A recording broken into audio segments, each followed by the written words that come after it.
আল্লাহ তাবারাক ওয়া তাআলা বলছেন, কুল ইন কানা আবাউকুম ওয়া আবনাউকুম ওয়া ইখওয়ানুকুম ওয়া আজওয়াজুকুম ওয়া আশীরাতুকুম ওয়া আমওয়ালুন ইকতারাফতুমুহা ওয়া তিজারাতুন তাখশাউনা কাসাদাহা ওয়া মাসাকিনু তারদাউনাহা আহাব্বা ইলাইকুম মিনাল্লাহি ওয়া রাসূলিহি ওয়া জিহাদিন ফি সাবিলিহি ফাতারাব্বাসু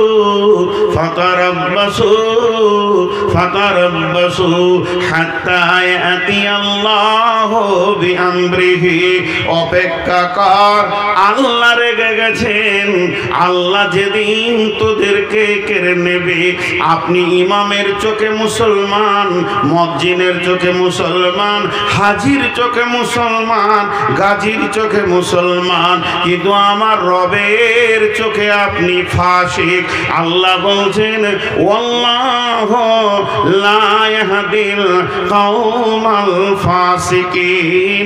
আল্লাহ ফাসিক বেঈমানদেরকে কোনোদিন হেদায়েতের পথ দেবেন না। একটা ছোট্ট সত্য কথা জিজ্ঞেস করব, যদি সত্য সত্য আপনি উত্তর দিতে পারেন তাহলে আলহামদুলিল্লাহ পড়ব। একটা হিন্দু ছেলে আপনার এলাকায় চলাফেরা মুসলমানদের মতো, গোসল করে, পেচ্ছাপ করে, পানি নেয়, মূর্তি ফুর্তি মানে না, ওগুলোর প্রতি ওর ধ্যান ধারণা নাই, ও পুজোকে গুরুত্ব দেয় না, ওইদিকে যায় না। মাঝে মাঝে আপনার সঙ্গে চা খায়, ফুটবল ময়দানে খেলতে যায়, আর মাঝে মাঝে বলে তোদেরই ওটা ভালো রে, আজান হচ্ছে কত, একসঙ্গে নামাজ পড়ছিস। এখন ওকে আপনি মনে মনে পার্সেন্টেজ করছেন, উফ 80% চলে এসছে এদিকে, আর একটু হলেই মুসলিম হয়ে যাবে। এই আকাঙ্ক্ষাটা আপনার হবে কি হবে না? 4 জন বলেছেন, সবারই কাছে একবার শুনতে চাইছি, যদি কোনো হিন্দু ছেলে আমাদের ধর্মকে ভালোবাসে, আমাদের চালচলনকে ভালোবাসে, তো আপনার দিল কৌতূহল হবে কি হবে না যে মুসলমান হয়ে যাক? হবে। সত্য কথা বলেছেন, আলহামদুলিল্লাহ। তাহলে একটা হিন্দুর চালচলন মুসলিম দেখলে যদি আপনার এটা মনে হয় আমাদের চালচলন তো হিন্দুদের 16 আনা হয়ে গিয়েছে, তাহলে ওদের মনটা বলবে না যে 2-4 চাবুক লাগাইলে এবার ঢুকে যাবে সব? ওদের বলাটা কি অন্যায় আছে বলেন? আমাদের বিয়ে শাদী হিন্দুর মতো, পোশাক হলো বেঈমানের মতো, চুলের কাটিংয়ে রসুল নাই, খাওয়াতে রসুল নাই, আর টাকনোর নিচে কাপড় শিখানেও রসুল নাই। কথাবার্তা লেনদেন দাদা বৌদি কাকি কাকিমা জেঠু ফুপা ফুপি বেরোচ্ছে না, এখন পিসি মাসি বলতে শুরু করে দিয়েছে। মুসলমান তুমি 95% চলে গেছো, মসজিদও ঢুকো না, অত গুরুত্ব দাও না। একটা ব্যানার্জি ছেলে জানে আমার বন্ধুর নাম কবিরুল ইসলাম, সেই ইসলামের বড় কবিরুল ইসলাম, বড় ইসলাম ওয়ালা তার নাম। তাকে জিজ্ঞেস করছে, কবিরুল আজকে জুমার দিন তুই কি করবি? চল না রে ফারাক্কা থেকে ঘুরে আসি, জুমা পরে হবে, অন্যদিন পরে নিলেও হবে। তখন ওই গুপ্তের ছেলেটা আইডিয়া করছে, এই জুমার মুখেও মুতে দেয়, পেশাব করে দেয়, এই পেচ্ছাপ করে আমিও পানি নিলাম না, উইও নিল না, এবং আমার টাকনুর নিচে কাপড়, ওরও কাপড়। ও 80% আসলে আপনার আমার দিল যদি মনে করে ঢুকে যাক, আমরা 95 কেন 99% হিন্দুত্বকে গ্রহণ করে নিয়েছে, ইহুদি নাসারাকে গ্রহণ করে নিয়েছে, তবে কেন তারা মেহনত করবে না যে আর 2 চাবুক লাগাইলেই ঢুকে যাবে? এই জন্যে তারাও উঠে পেরে লেগেছে। মুসলমান তুমি তোমার সত্তাকে হারিয়ে দিয়েছো, এর জন্যে তুমি কোন ক্লাসের বোঝা যাচ্ছে না। একটা ট্রেনের বগি এই রোডের ওপরে পড়ে আছে, ট্রেনের কামরাটা বগিটা ট্রেনের, চাকাগুলো টায়ার ট্রাকের না ট্রাক্টরের, আবার হেলিকপ্টারের পাখা, প্লেনের ডানা। বলেন গাড়িটার নাম কি? এ গাড়িটার কোনো নাম কেউ খুঁজে পাবেন না। বগিটা চাকাগুলোটা ট্রেনের মতো, চাকাগুলো ট্রাক্টরের, হেলিকপ্টারের পাখা, প্লেনের ডানা লাগানো থাকলে ও গাড়িটার নামই খুঁজে পাওয়া যাবে না। তো মুসলমানের নামগুলি মুসলমান, চালচলন হিন্দুর মতো, কথাবার্তারা বৌদ্ধর মতো, এবং এদের বিয়ে শাদী ইহুদির মতো, মাথার চুল ইহুদির মতো। এই জাতটার নাম কি কেউ খুঁজে পাবে না। সবাই চাইবে চাবুক লাগা আমাদের দিকে ঢুকিয়ে নি। এই সাহসটা বিশ্বনবীর সাহাবীর কাছে কেউ করতে পারেনি। অভাব, আব্দুর রহমান ইবনে আউফের অভাব, এ আউফ নয়, আব্দুর রহমান সাহাবীটার নাম। অভাব, ঘরে দু একদিন খাবার নাই, অভাব চলছে, ধার করতে গেছে, ঋণ করতে গেছে উমাইয়ার কাছে।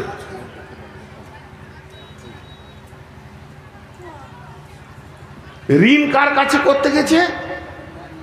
উমাইয়ার কাছে। আর উমাইয়া পাকা বেঈমান, সুদের ব্যবসায়ী। দেখেন, অথচ ওর আত্মীয়, ই কালেমা পড়েছে, ও পড়েনি। উমাইয়াকে বলছে, উমাইয়া রে, কিছু ঋণ টিন দিবি, কদিন কষ্টতে আছি রে। বলে, তোকে কি করে ঋণ দেবো, তুই যে সুদ দিবি না রে।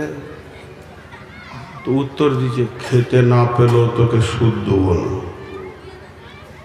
মরে যাব তাও ভালো, সুদ দেবো না, কালেমা পড়েছি। কি বলছিস তুই বল? এর নাম ঈমান, এর নাম ঈমান। আর কালকে যদি এজেন্ট ঢুকে যাই চিন্তামণি, ফতেপুরে, এইখানে ছাইত্য নিতে, যত এলাকার লোককে চিনি, বা আমার গ্রামে, খালি ওকে ডেকে চায়ের দোকানে বলছে এত টাকা জমা করলে এই মাসে এত, এই মাসে এই হয়ে যাবে, এই 3 মাসের মধ্যে 4 কোটি টাকার মালিক বলেছে, ও কাউকে শুধু দেবে না। লাগেন আমার একটা নাম দিন, কি লাগবে? ছবি লাগবে, আধার কার্ড, এই আধার কার্ডে দিয়ে ঢুকে পড়লো। সাহাবীদেরকে পারেনি, পেটের অভাবও পারেনি। আল্লাহ তাবারাক ওয়া তাআলা বলছেন, এতক্ষণ তো সমস্যার কথা হলো, সমাধানের মাত্র 2টি আয়াত আপনাদের সামনে তুলে ধরছি।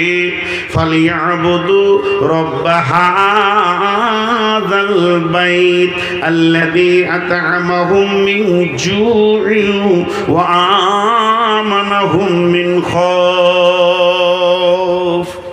তোমার হাতে 5টা আঙ্গুল। কত সুন্দর কথা। একজন বড় দার্শনিক বলছেন, তোমার হাতে 5টা আঙ্গুল, একটা আঙ্গুল লোকের দিকে দাও। যখনই তুমি একটা আঙ্গুল লোকের দিকে দিবে, আর একজন ওপর দিকে চলে যাবে, আর 3 জন তোমার দিকে আসবে। তার মানে ই বদ, ও চোর, মা বোনকে বলছি, ওই মেয়েটি খারাপ, ওই মেয়েটি নোংরা, এর চরিত্র খারাপ, ও খারাপ, এ খারাপ। এই লোককে খারাপ দেখছে যেটা, সেটা একটা আঙ্গুল। আর নিজের বুকের দিকে রয়েছে 3টে আঙ্গুল। সে যদি 4 আনা খারাপ, তাহলে তুমি হচ্ছ 12 আনা খারাপ। আর একজন বলছে, আমি সাক্ষী আছি, ওপরে আল্লাহ আছে। তুই কথা বলার আগে ভাব, কোরআনে আছে, ওয়াইদা কুলতুম ফাদিলু, সূরা আনআমের ভিতরে, যখন তুমি কথা বলবে তো ইনসাফ, আদল, বিচার, বিচার্য জ্ঞানকে সামনে রেখে কথা বলবে। কারণ ও খারাপ যে তুমি বলছো, একটু ভেবে দেখো, ওপরে আল্লাহ আছে, আর আমিও সাক্ষী রয়েছি, ওপরে আল্লাহ আছে, আমিও সাক্ষী রয়েছি। তুমি লোকের ভুল দেখছো, তুমি কি নিজেকে কোনোদিন ভুলের দাঁড়িতে চাপিয়েছো?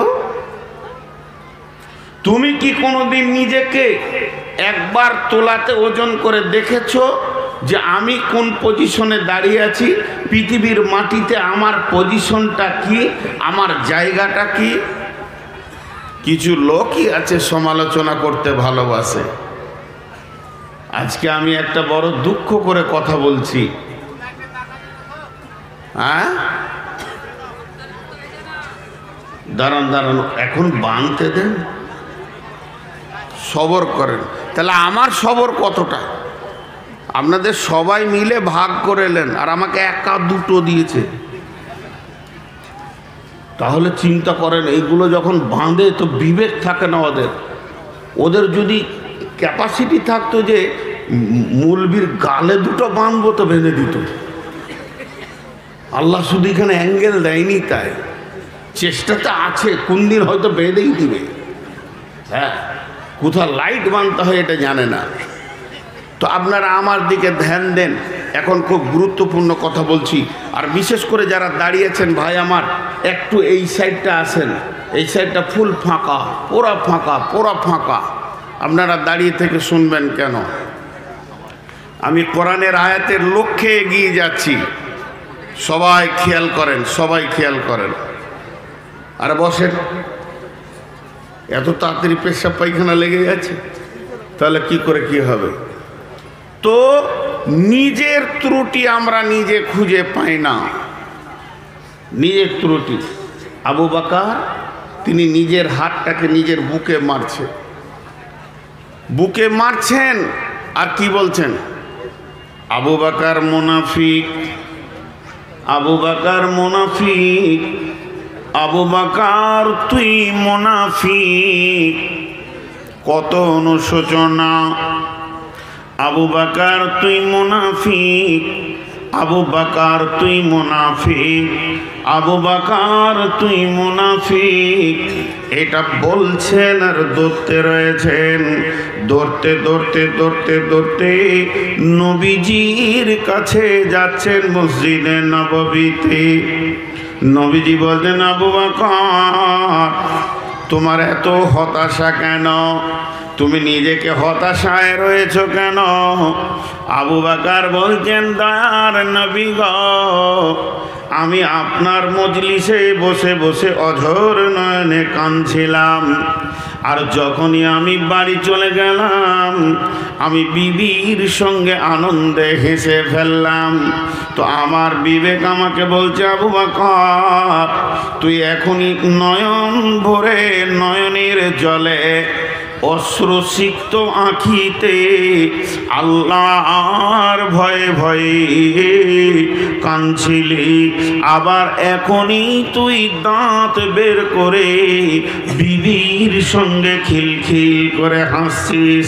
এ আচরণ কেন তোর হয়? তাই আবু বকর বলছেন, নবী গো, আমি নিজেকে সন্দেহ করছি আমি মুনাফিক।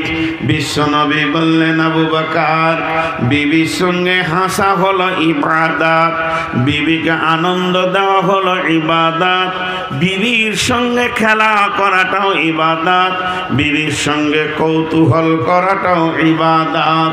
অতএব আবু বকর তুমি মুনাফিক নও। আমার মজলিস আর বাড়ি দুটায় যদি বারবার এক হয়ে যায়, তাহলে কোনো মানুষ আর সংসার করতে পারবে না। আবু বকর তুমি মুনাফিক নও। কত অনুশোচনা! বিশ্বনবী বলছেন, হানিয়াল লেখা উমার, উমার রে এসো সুসংবাদ লাও। উমার বললেন, কি সুসংবাদ? নবীজি বলছেন, উমার আমার উম্মতের ভিতরে, আমার উম্মতের ভিতরে, আমার উম্মতের ভিতরে যে লোকগুলি একদম পাক্কা জাহান্নামী হয়ে গেছে, জাহান্নাম চলে যাবে, এই রকম ৭০,০০০ লোককে আমার রব ক্ষমা করে জান্নাতে দেবেন। হযরত ওমর খুশিতে চোখের পানি বের হয়ে গেল, খুশিতে, এবং বলছেন, দয়ার নবী গো, এটা সুসংবাদ বটে, আবার দুঃসংবাদ বটে। নবীজি বললেন, সুসংবাদ বুঝলাম, কিন্তু দুঃসংবাদ বুঝলাম না উমর। উমর বলছেন, নবীজি গো, আপনার যতগুলি উম্মত পৃথিবীতে আছে, তার মধ্যে 70,000, তার মানে গণনাই যেন কম হয়ে গেছে। আল্লাহকে বলে কি বাড়ানো যাবে না? নবীজি বললেন, উমার সুসংবাদ লাও। আবার সংবাদ এলো, ওই 70,000-এর প্রত্যেকটির সঙ্গে 1,000 করে আল্লাহ আবার বরাদ্দ করেছেন। উমার বললেন, এটাও মনে হচ্ছে নবীজি আর একটা কি বাড়ানো যায় না? বিশ্বনবী বললেন, উমার রে, সে তার সঙ্গে আবার 10,000 করে দেবেন, প্রত্যেকটির সঙ্গে 3 বার বলা হয়ে গেল। হযরত উমর বলছেন, ইয়া রাসূলুল্লাহ, যদি আর একটু বরাদ্দ করা যায়। আল্লাহর নবী বললেন, উমর, শেষ সুসংবাদটা নিয়ে নাও। জান্নাতীরা জান্নাতে, জাহান্নামীরা জাহান্নামে, জান্নাতীরা জান্নাতে, জাহান্নামীরা জাহান্নামে। কিয়ামতের ময়দান গুটিয়ে যাবে, আরশ গুটিয়ে যাবে, সিংহাসন গুটিয়ে যাবে, জাহান্নামীরা জাহান্নামে কষ্ট পাবে। এই অবস্থায় আমার রব তার 2খানা হাতকে জাহান্নামের ভিতরে ভরবেন, আর এই রকম করে মুষ্টি করবেন।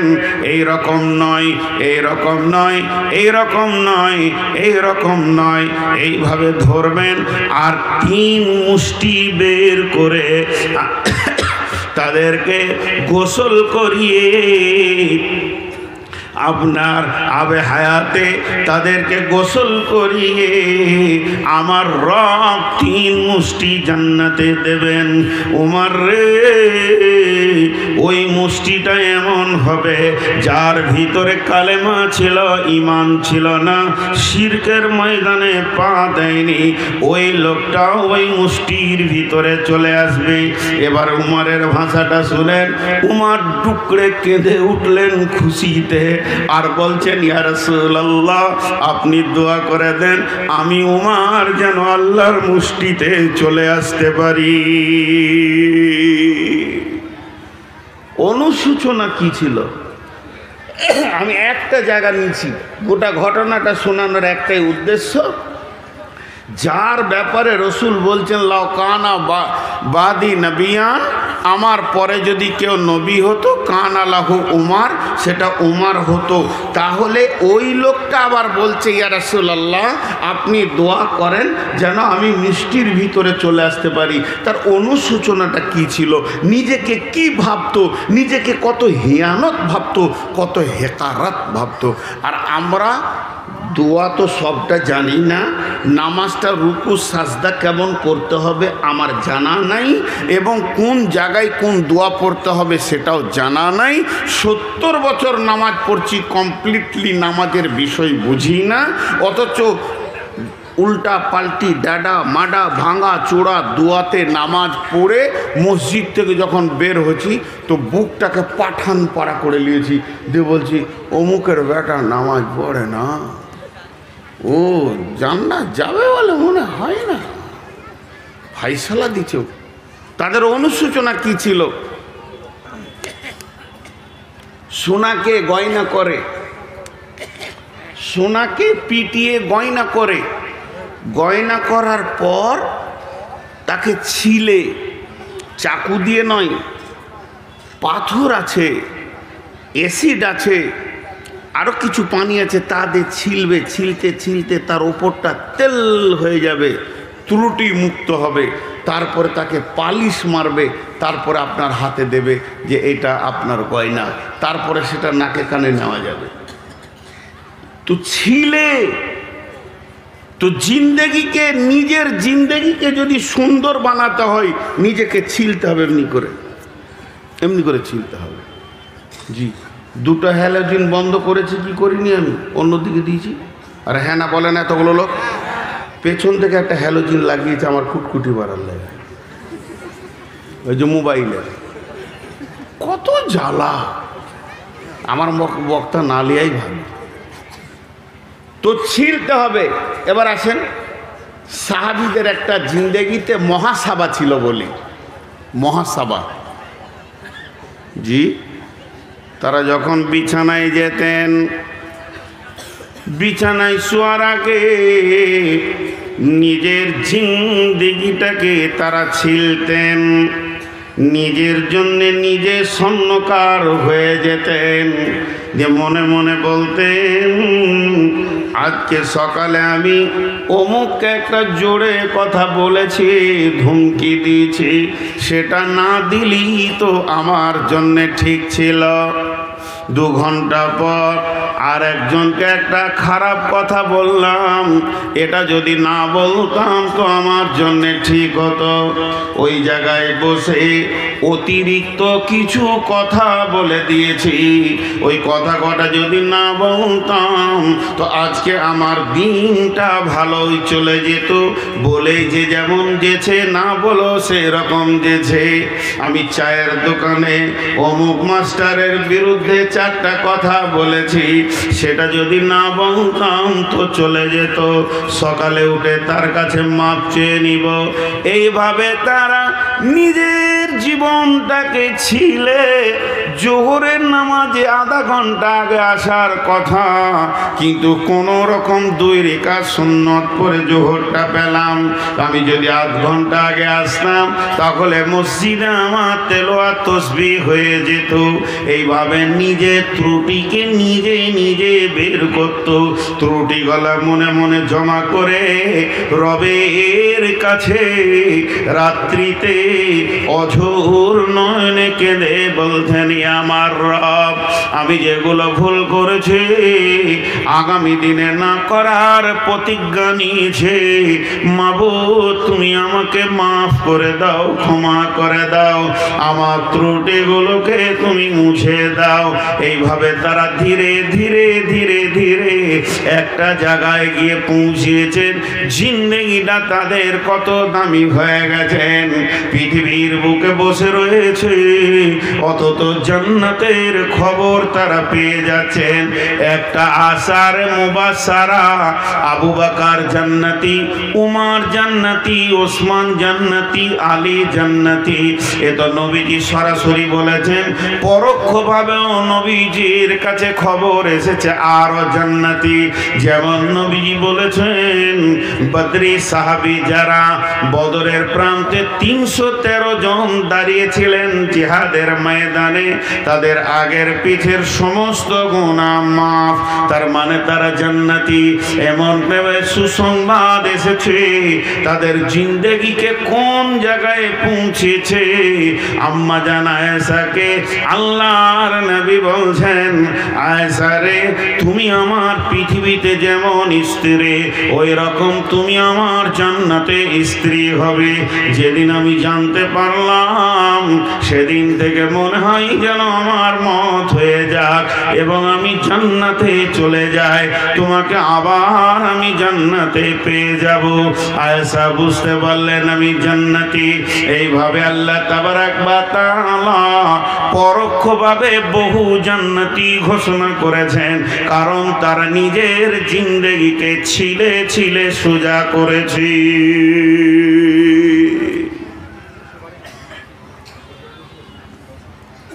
ছোট্ট একটি কথা আপনাদের সামনে এবার বলি। বাবরি মসজিদ, কালকে থানবিল বানাবে যে বাবরি মসজিদের কথা বলে ছিলে দিয়েছে একদম। একটা ইউটিউবারকে যদি দেখতে পাই তো কেস করে দম ছাড়িয়ে দেবে। বাবরি মসজিদ চলে গেল। মসজিদের পূর্বের ইতিহাস কি ছিল আমি জানি না, তবে চলে গেল। বেশ ঠিক আছে, গেল। যতটা দুঃখিত আমি আপনি, অতটা দুঃখিত আমিও। আমার মুসলমানের রক্ত আছে, আমার বুকে মুসলমানের রক্ত আছে। যতটা কষ্ট আপনার হচ্ছে, অতটা কষ্ট আমার হচ্ছে। তো একবার নিজেদের ভুলটা দেখি তো, কেন গেল, কেন গেল, কেন গেল? বাবরি মসজিদটা আমার এখান থেকে কিছু না হলেও 1700 কিলো দূরে। 1700 কিলো দূরে কেন, 17 লাখ যদি দূরেও হয়, তাও কলিজাটা সেখানে আছে। রাজুলুন কালবুহু মুআল্লাকুন বিল মাসাজিদি। ওই লোকটা আরশের ছায়াতে থাকবে যার দিল মসজিদে টানা থাকবে। পৃথিবীর মসজিদ আমার হৃদয়ে আছে যত দূরেই হোক, কিন্তু আপনার বাড়ির পাশের মসজিদটা কোন পার্টি বলেছিল ঢুকিস না? ওই পার্টিটার নাম বলেন। আপনার বাড়ির পাশ থেকে ফিতে ধরে যেটা সব থেকে নিকট মসজিদ,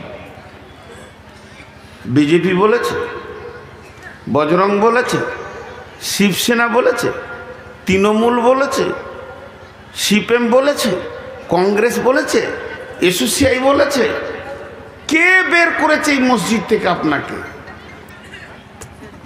বিসমিল্লাহির রহমানির রহিম। কুল ইন কানা আবাউকুম ওয়া আবনাউকুম ওয়া ইখওয়ানুকুম ওয়া আযওয়াজুকুম ওয়া আশীরাতুকুম ওয়া আমওয়ালুন ইকতারাফতুমুহা ওয়া তিজারাতুন তাখশাউনা কাসাদাহা ওয়া মাসাকিনু তারদাউনাহা আহাব্বা ইলাইকুম মিনাল্লাহি ওয়া রাসূলিহি ওয়া জিহাদিন ফি সাবিলিহি ফাতারাব্বাসু হাত্তা ইয়াতিয়াল্লাহু বিআমরিহি ওয়াল্লাহু লা ইয়াহদিল কওমাল ফাসিকিন।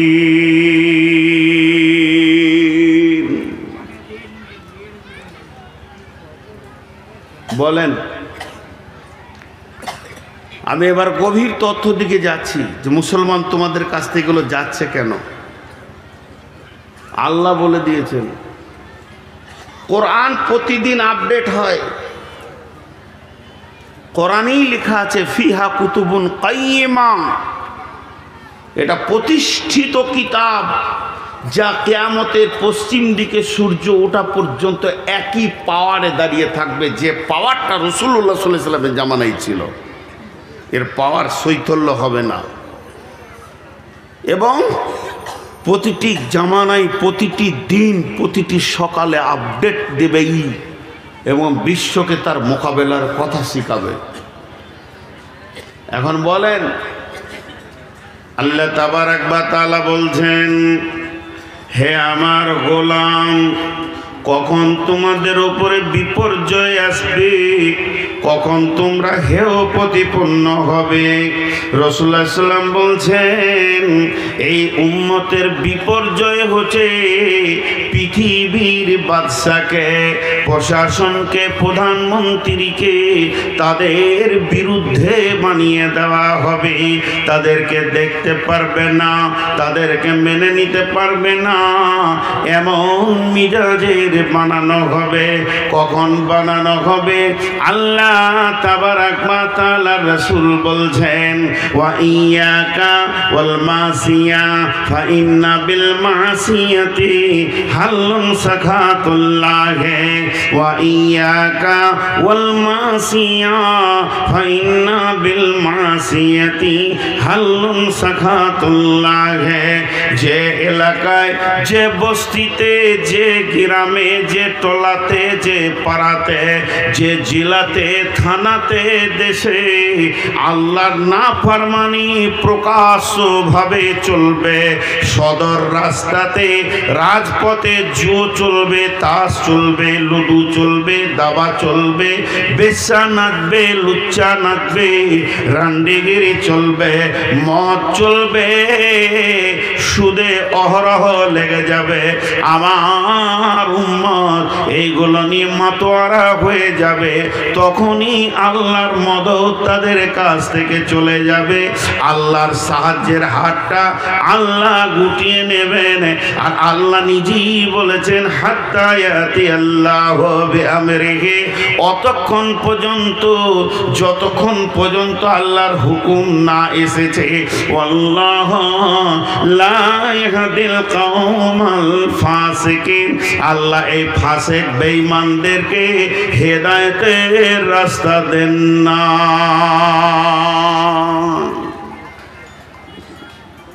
তারা 8টা জিনিসকে ভালোবাসবে 3টের তুলনায়। 8টা জিনিসকে নিয়ে মাতোয়ারা হয়ে থাকবে 3টের তুলনায়। জি, আবার বলছি 8টা জিনিসকে ভালোবাসবে 3টের তুলনায়। কোরআন থেকে বলছি। এখন একটা উদাহরণ দিব। একটা দাঁড়ির 2টা পাল্লা। এক পাল্লাতে ওই 1 গ্রামের বাটখারা, 1 গ্রাম ছোট্ট 1 গ্রামের বাটখারা 8টা রাখা আছে। তোমার ওজন হলো 8 গ্রাম, 10 গ্রামও হয়নি। আর একটা পাল্লাতে কুইন্টলের বাটখারা 3টে রাখা আছে। এরা গণনায় 3টে, এরা গণনায় 8টা।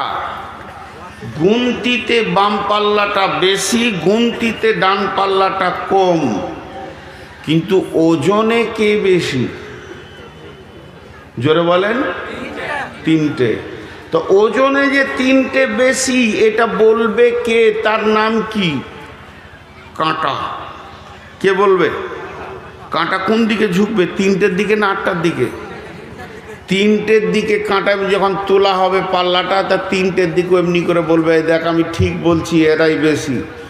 যদি কাঁটাটা 8টার দিকে ঝুঁকে, যদি ঝুঁকে, এখন ওই কাঁটাটাকে ইমানদার বলবেন না ফাসেক বলবেন? কোনটা বলবেন বলেন? কাঁটাটাকে আপনি কি বলবেন? ও বেঈমান না ইমানদার? বেঈমান। আল্লাহ ওটাই বলছে, তোরা একটা পাল্লাতে 8টা চাপা, আর একটা পাল্লাতে 3টি চাপা। 3টে মাল ডান পাল্লায় চাপা, বাম পাল্লাতে 8টা মাল চাপা। সে 8টা মালের নাম আমি বলছি। কুল ইন কানা আবাউকুম ওয়া আবনাউকুম ওয়া ইখওয়ানুকুম ওয়া আজওয়াজুকুম ওয়া আসীরাতুকুম ওয়া আমওয়ালুন ইকতারাফতুমুহা ওয়া তিজারাতুন তাকসাউনা কাসাদাহা ওয়া মাসাকিনু তারদাউনাহা। এই 8টা হলো কি? বাপের মহব্বত, সন্তানের মহব্বত, ভাইয়ের মহব্বত, বিবির মহব্বত, বন্ধু বান্ধবের মহব্বত। 5টা হলো সঞ্চিত মালের মহব্বত, যে মালকে তুমি সঞ্চয় করেছো তার মহব্বত, যে ঘরটা তুমি বানিয়েছো এই ঘরের মহব্বত।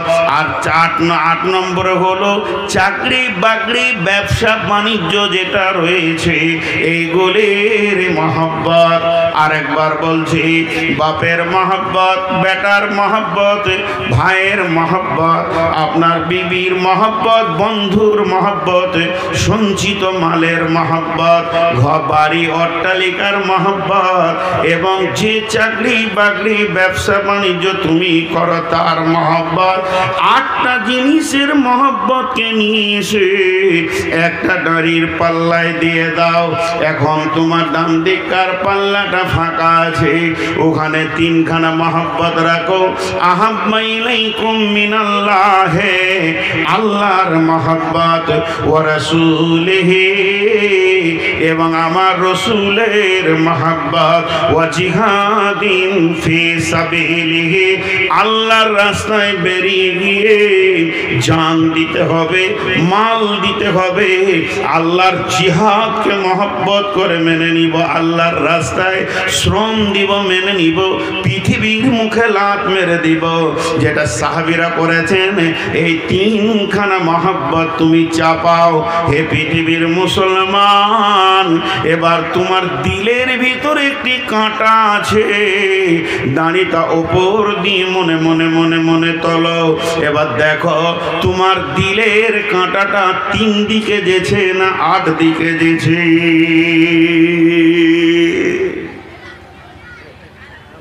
বিচার নিজের করেন। দিলের কাঁটাটা 8 দিকে যেছে না 3 দিকে যেছে?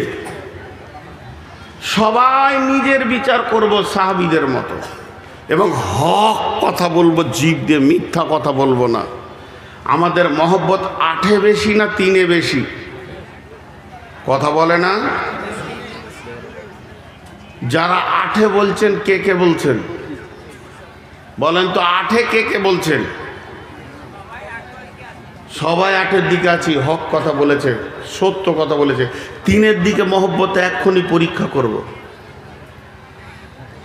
আজকে চিন্তামণি গ্রামে 28 থেকে 30টা বিল্ডিং আছে, মসজিদটা এতিমখানা হয়ে আছে। ওদের যদি মহব্বত আল্লাহর ঘরে বেশি হতো তাহলে ওটা এতিমখানা থাকতো না। রসুলের ওপরে মহব্বত থাকলে এটা ইউনিভার্সিটি হতো। মিশন বলে যে একটা স্কুল আজ থেকে 20 বছর আগে ছিল না, 25 বছর আগে, 30 বছর আগে ছিল না। জন্ম নিল কিছুদিন আল আমিন মিশন, পৃথিবীকে মিশন শিখালো, জন্ম নিল। এক একটা মিশন তত্তর করে ওপর দিকে উঠছে, আর লাখ লাখ টাকা গোপনে ছেলেটা ভর্তি করলেন, 50,000 60,000 ডোনেশন দিচ্ছে। আর 70 বছরের মাদ্রাসা পি পি পি করছে। আপনি বললে হবে যে আমার এইটার উপরে মহব্বত বেশি? রসুলের উপরে মহব্বত। একবার গালের মাফলারটা সরান, দেখি এখানে কটা ইমানদার আছে। সরান গালের মাফলারটা। মিথ্যা কথা, মিথ্যা কথা, মিথ্যা কথা। জি, এখানে দুটো ফ্যান আছে, ওইখানে ফ্যান দুটো ঘুরছে, পরপর পর করে ঘুরছে। রেগুলেটরটা আমার হাতে, আমি ডান দিকটা এমনি করে বাড়াচ্ছি আর বাঁ দিকটা কমাচ্ছি। বাঁ দিকার ফ্যানের শক্তি কমবে হাওয়ার, ডান দিকার শক্তি বাড়বে। আবার বাঁ দিকটা বাড়াচ্ছি, ডান দিকটা কমাচ্ছি। তো সারা পৃথিবীর সমস্ত শক্তির কন্ট্রোলার কে?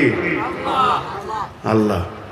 এখন ইমিগ্রেশন যে এয়ারপোর্টে হয়, একটা দরজা আছে কম্পিউটার লাগানো, আর সেখানে সফটওয়্যার দেওয়া আছে কোন কোন মাল গেলে তুই সাউন্ডটা আলাদা করবি, কোন কোন মাল গেলে, আর কোন মালটা না থাকলে সাউন্ডটা করিস না। জি, তো জেদ্দা এয়ারপোর্টে আমাদেরকে বললো ঘড়ি, জুতা, মোবাইল সব ভরে দেন ব্যাগে, যে ওইদিকে পার করে দিলে। এবার তুমি খালি এসো। খালি দিয়েছি, কিন্তু ঘড়িটা খুলতে ভুলে গেছি, জুব্বার ভিতরে আছে। তো যটা লোক পেরোচ্ছে ঠিক ঠিক চলে যা। আমি যেছি টিক টিক টিক টিক টিক টিক টিক, মানে ধর ওর কাছে যেটা নেই যাওয়ার নয় সেটা নিয়ে যাচ্ছে। তো এখন যদি একটা কোরআনের দরজা করা যায়, যেদিকে ঢুকলে বলে দেবে এটা মুসলমান আর এটা ফাসেক, এটা মুসলমান এটা ফাসেক, কজন মুসলমান হয়ে পেরোতে পারবো ওই দরজায় বলেন? প্রথম নম্বর আমি বলছি আল্লাহর কসম, আমি আগে ধরা খাবো, যেটা মুনাফিক মাল সাইডে কর, এটা পার হবে না। এই মার আমাদের উপরে যে এসেছে, জুলুম যে আমাদের উপরে এসেছে, এটা কোনো রাজনৈতিক দলকে এবং কোনো ধর্মীয় দল, হিন্দু, খ্রিস্টান, জৈন, বৌদ্ধকে দোষ দেবেন না। ইস ঘর মে আগ লাগি হ্যায় ঘর হি কি চিরাগ সে। যে শক্তি রসুল দিয়ে গেছিলেন, যে মডেলের মাল তৈরি করে পৃথিবী থেকে চলে গেছিলেন, সেই শক্তি, সেই মাল আর নাই। খালি নামটা মুসলমান, আধার কার্ডে মুসলমান, ভোটার কার্ডে মুসলমান, পাসপোর্টে মুসলমান, ভোটার লিস্টে মুসলমান, কিন্তু মসজিদের খাতাতে মুসলমান উল্লই। জি, মসজিদের খাতাতে মুসলমান নয়।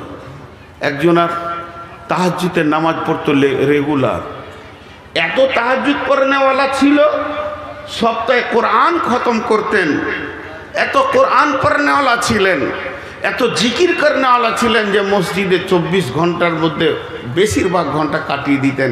ইমাম সাহেবকেও ভোরে উঠিয়ে দিতেন, ওস্তাদ উঠেন, টাইম হয়ে গেছে, আজান হয়ে গেছে। ইমাম সাহেবও জানতেন যে ওই লোক আমাকে উঠাবে। সেই লোকের একটা দোকান ছিল, এখন 4খানা দোকান হয়ে গেছে ওই একটাকে নিয়ে, আরও 3টে বেড়েছে। জুমা পর্যন্ত জুমাতেও আসতে পারে না। জুমা তার তেলাওয়াত তো দূরের কথা, জিকির তো দূরের কথা, রাতে ওঠা তো দূরের কথা, জুমাতেও আসতে পারে না। তাবলীগ জামাত এসছে ওই গ্রামে, তো আমির সাহেব গাছতে বেরিয়েছে, তো ইমাম সাহেব ওর কানে বলছে, হুজুর ওই যে আব্দুল লতিফ ভাইয়ের দোকানটায় আপনি যাবেন তো, উনি তাহাজ্জুদ পড়তেন, এখন জুমা পড়ে না। ওর দোকানের সামনে সব জামাতের লোকটি কিনে দাঁড়িয়ে বলছে, আসসালামু আলাইকুম আব্দুল লতিফ ভাই, আপনি কত ভালো মানুষ ছিলেন, আল্লাহর রহমত, আপনি তাহাজ্জুদ পড়েছেন এই গ্রামে এসে শুনছি, এখন জুমাও যেতে পারছেন না। জি জি জি জি আমির সাহেব, কথাটা খুব সত্য, আসলে এখন দোকান বেশি হয়ে এত ব্যস্ত হয়ে, দোয়া করেন দোয়া করেন দোয়া করেন বলেছে। এবার আমির সাহেব বলছে, হাত তুলে দোয়া করো সব সাথীদেরকে। এই আল্লাহ, আব্দুল লতিফ ভাই তাহাজ্জুদ পড়েছেন, সপ্তাহে কোরআন খতম করেছেন, সারা রাত তোমার দরবারে পড়ে কেঁদেছেন, এইরকম একটা মুসাল্লি মাবুদ গো এখন এত ব্যস্ত হয়ে গেছে। তখন একটা দোকান ছিল, দোকান চালিয়ে তোমাকে ডেকেছে, এখন 4খানা দোকান হয়েছে, আর তোমাকে ডাকতে পারছে না। মাবুদ, আমরা বিদেশি মানুষ, তোমার দরবারে দোয়া করছি, আব্দুল লতিফ ভাইয়ের 3খানা দোকানকে ধ্বংস করে দাও,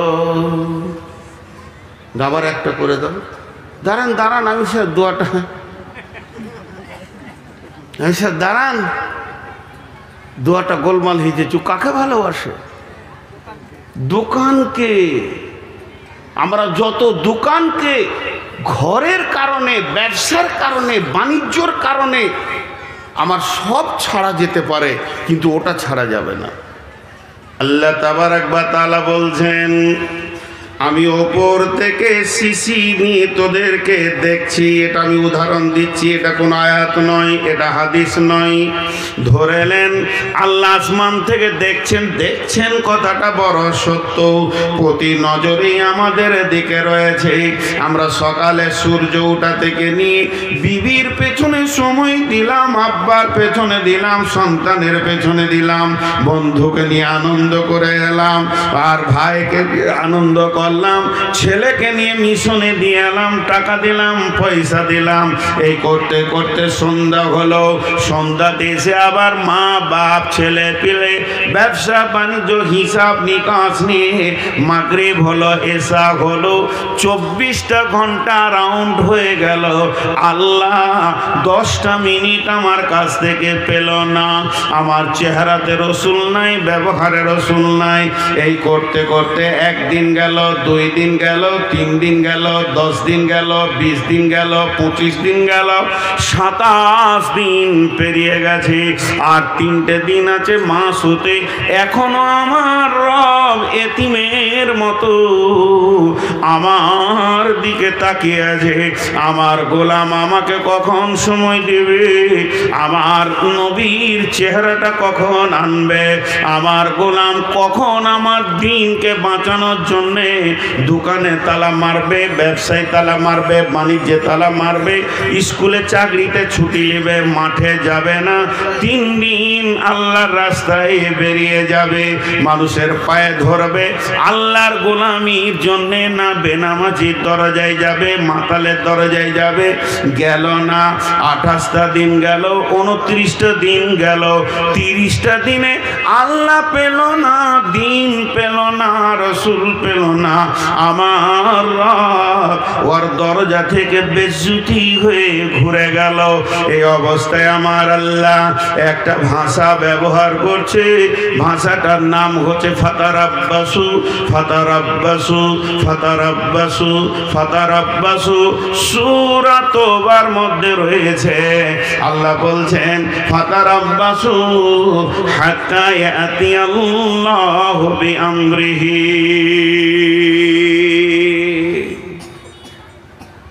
আপনি আমার গালে মারলেন টানে একটা চর, গাল চঞ্চন চঞ্চন করে গেল।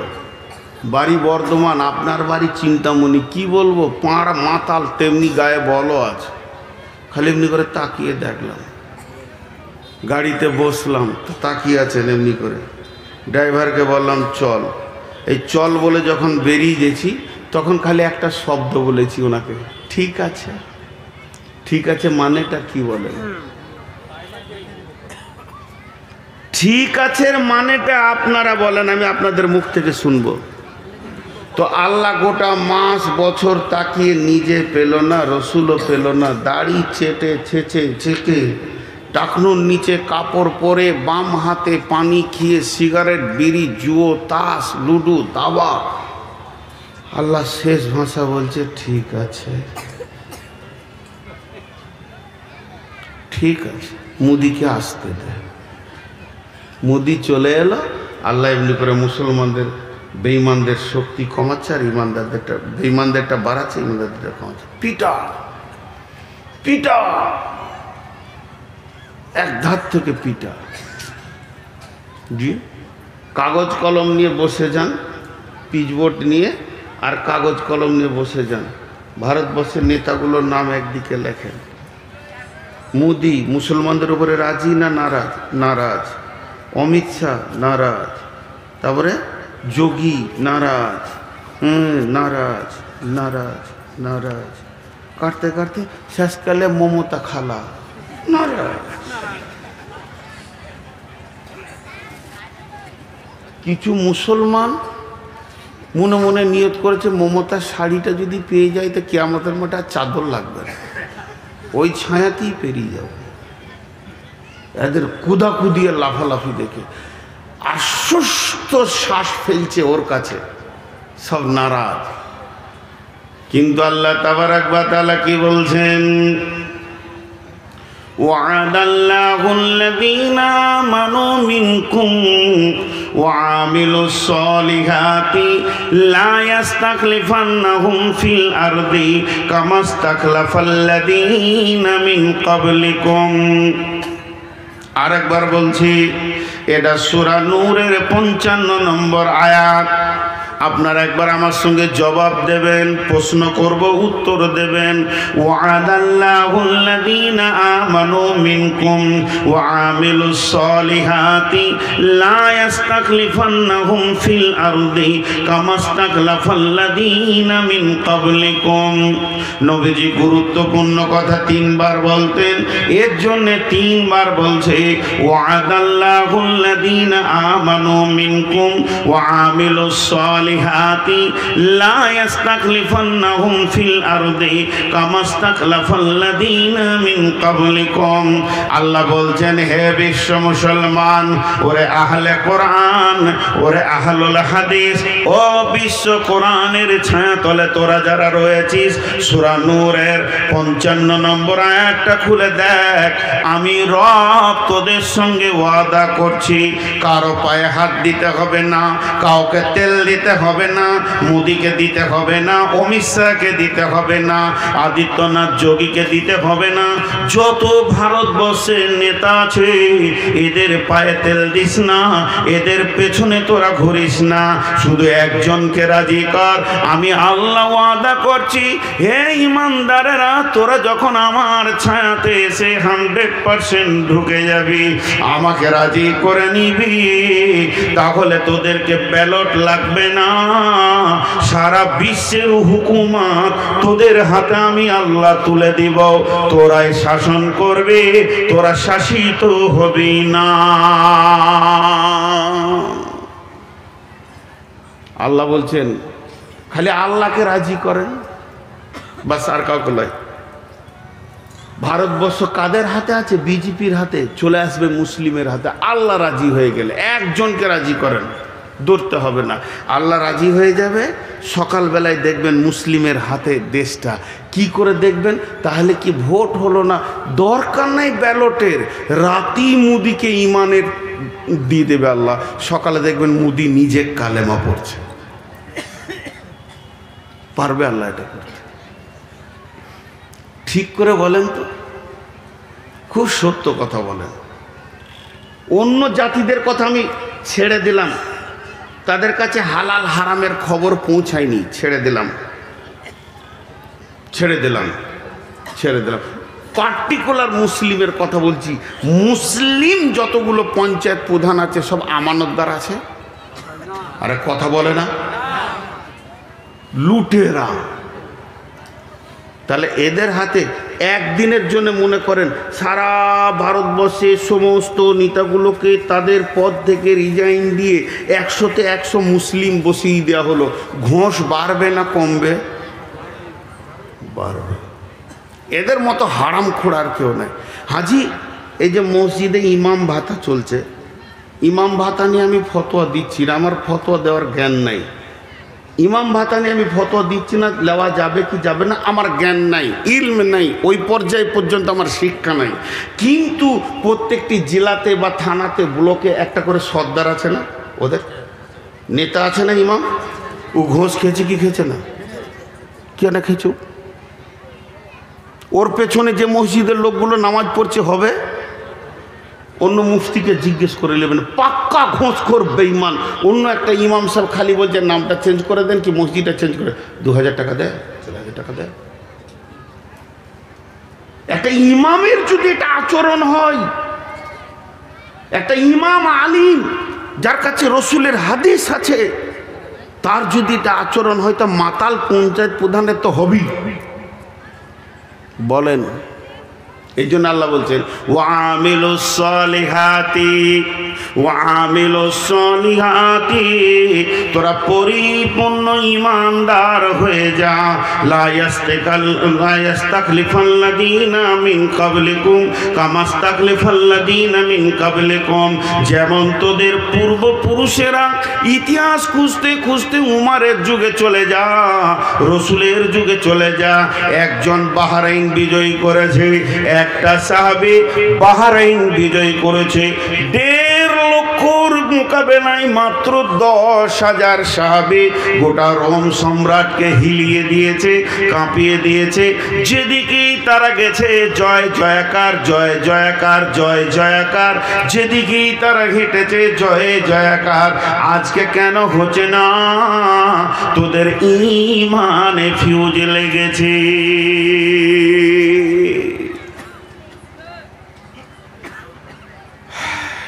তোদের হাতে কেন আজকে দিচ্ছেন আল্লাহ?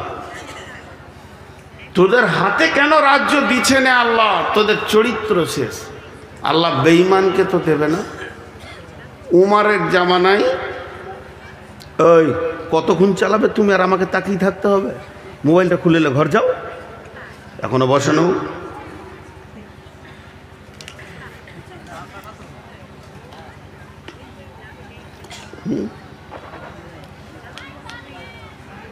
কতক্ষণ? আর 15 মিনিট।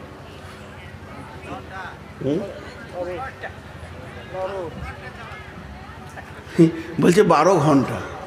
কারো বাবার ক্ষমতা আছে 12 ঘন্টা বকে। আমার বড় ভাই বলছে 12 ঘন্টা। জি দেখেন, এখানে একটা মজার কথা আপনাদেরকে বলি। উমারের জামানার একটা ঘটনা শুনেন। সম্ভব্য ঠিকানাটা আমি সিরিয়া বলছি। একটা মাস্তান ছিল, ডন। ডন কি হলো? সুইচ অফ হয়ে গেছে? হ্যাঁ, কথা বলে না। সুইচ অফ হয়েছে তো লাগাও। তো একটা ডন ছিল, খুব ধ্যান দিয়ে শুনেন। ডন ওই এলাকারও ডন, বেঈমান। বেঈমান, ইমানদার লয়। সেরকম চেহারা, সেরকম মোজ, আর সেরকম তাকালে মানুষ ভয় খেয়ে যেত। তো হযরতে উমার 2 জন সাহাবীকে পাঠালেন যে ওর কাছে ইমানের দাওয়াত দাও। খুব ধ্যান দিয়ে শুনবেন, ইমানি দাওয়াত দাও। গেল 3 মাস, 2 মাস লেগেছিল হেঁটে যেতে। কত দূরে ওর বাড়ি, মদিনা থেকে যাচ্ছেন সাহাবীরা। একটা লোককে ইমানের দাওয়াত দিতে, সেখানে গিয়ে যখন পৌঁছালো, ওকে তখন বলছে আমিরুল মুমিনিন হযরতে উমর ফারুক রাদিয়াল্লাহু তাআলা আনহুর নেতৃত্বে আমরা এসেছি আপনার কাছে দাওয়াত দিতে। আখিরি নবী মুহাম্মদ রাসূলুল্লাহ সাল্লাল্লাহু আলাইহি সাল্লামের উপরে আপনি ঈমান আনেন এবং পৌতলিকতা ছেড়ে দিয়ে, বাপদাদার যে দেবদেবীর পুজো আছে ছেড়ে দিয়ে এক আল্লাহকে মানেন। ডনকে বলছে। তো ওই ডন যত পৃথিবীতে ছিল সাহাবীদের মতো কেউ ছিল না, তা কোনো ভয় নাই, দাওয়াত দিচ্ছে। তো ও তখন কি বলছে জানেন? ঈমান আনবো, 2টো শর্ত। যদি মেনে নাও তো এখনই কালেমা পড়ে নেব। বলে শর্ত 2টো কি? বলছে 1 নম্বর হচ্ছে উমার যত বড় রাজ্যটা চালাচ্ছে, যে বিশাল, কেউ বলে 12 লক্ষ 18 লক্ষ বর্গমাইল ধরে রাজত্ব চালাচ্ছে, এইটা অর্ধেক আমাকে দিতে হবে। আমি কালেমা পড়ব, এই রাজত্বটা অর্ধেক আমাকে দিতে হবে, একটা শর্ত। আর দ্বিতীয় শর্ত হচ্ছে ওমরের বেটির সাথে আমার বিয়ে দিতে হবে। ওমরের বেটি যেটা আছে ওর সাথে আমার বিয়ে দিতে হবে। তা এরা কি বলল জানেন? আচ্ছা, আমার নসিব খারাপ না ভালো? এতগুলো লোক হ্যাঁ নাও বলে না। রাগ করছেন নাকি আমার উপরে? এদিকে আমার ধ্যানে যেটা প্রশ্ন দিচ্ছি উত্তর দেন, আমার নসিব ভালো না খারাপ? নসিব আর কে জানবে।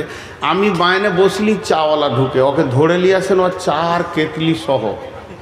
কমিটির লোক যদি ওকে ধরে না নিয়ে আসেন তাহলে আমার বায়ন এখান থেকে স্টপ থাকবে, আমি এক চু লাগাবো না। ওর চা আর কেতলি নিয়ে আসেন আগে, ওর চা কেতলি নিয়ে আসেন। ওই পাশে কে বসে আছেন ভাই, ওর কেতলি আর চাটা নিয়ে আসেন এখানে, আর ওকে ধরে নিয়ে আসেন। ওই তুই এইদিকে আয়, ওই চাওয়ালা, ওই এইদিকে আয় তুই।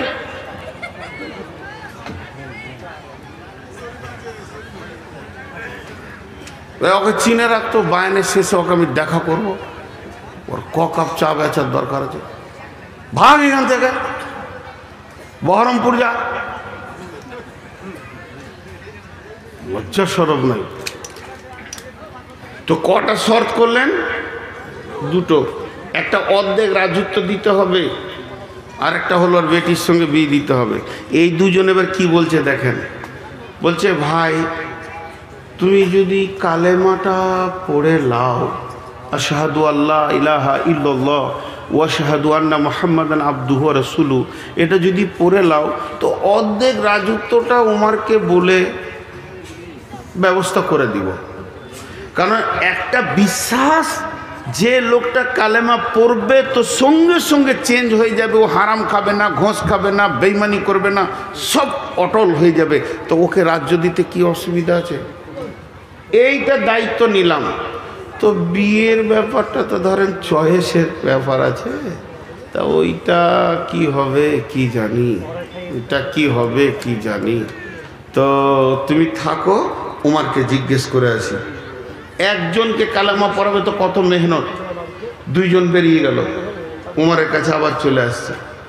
উমার বলছে খবর কি, যার জন্য পাঠিয়েছিলাম খবর কি? দুজন বলছেন আমিরুল মুমিনিন খলিফাতুল মুসলিমিন, যে ডনের কাছে আমাদেরকে আপনি পাঠিয়েছিলেন সে এই মর্মে ঈমান আনবে, দুইখানা শর্ত করেছে, সেই শর্তের ওপরে সে ঈমান আনবে। এক নম্বরে বলেছে অর্ধেক রাজত্ব তাকে ছেড়ে দিতে হবে, সে শাসন করবে। আর দুই নম্বর শর্ত হলো আমিরুল মুমিনিন আপনার মেয়েকে সে বিয়ে করবে। উমার বলছে তুমি কি বললে, তোমরা কিছু বলেছো? বলে বলেছে। কি বলেছো?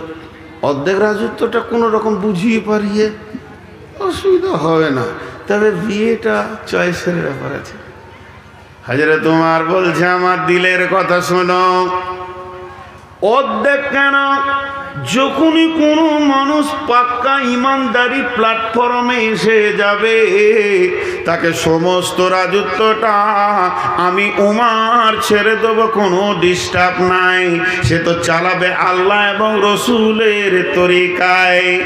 এক নম্বর গেল।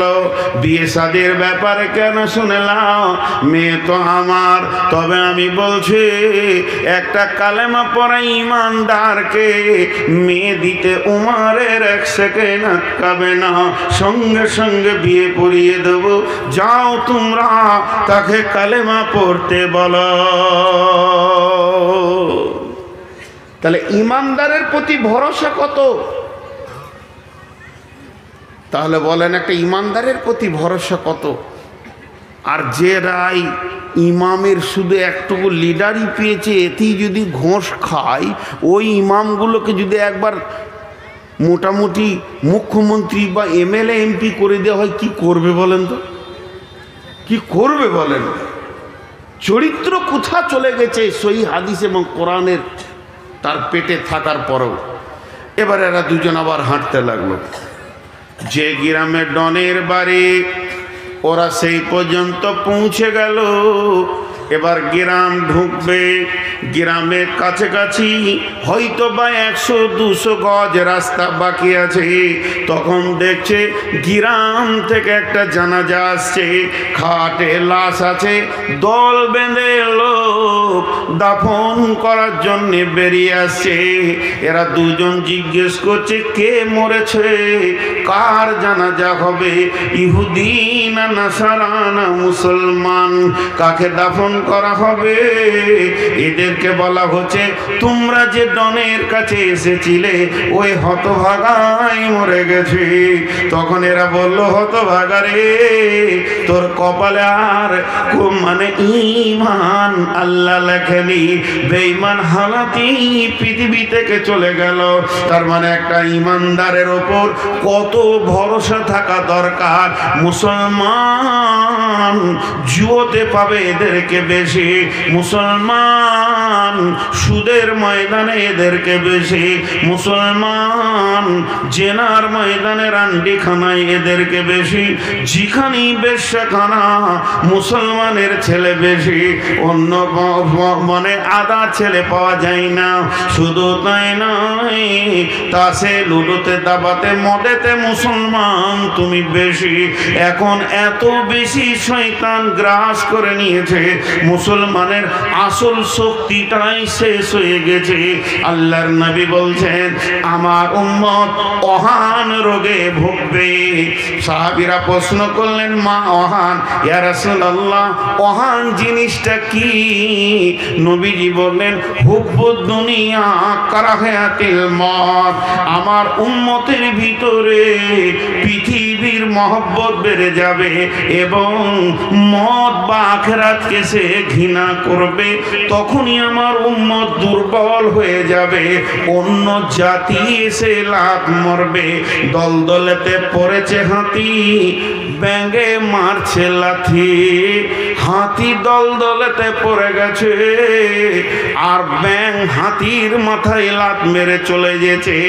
এমন মুসলমান এদের অবস্থা, এরা সবকে শেষ করে দিয়েছে। একবার নিজের নাফসের দিকে তাকিয়ে দেখি।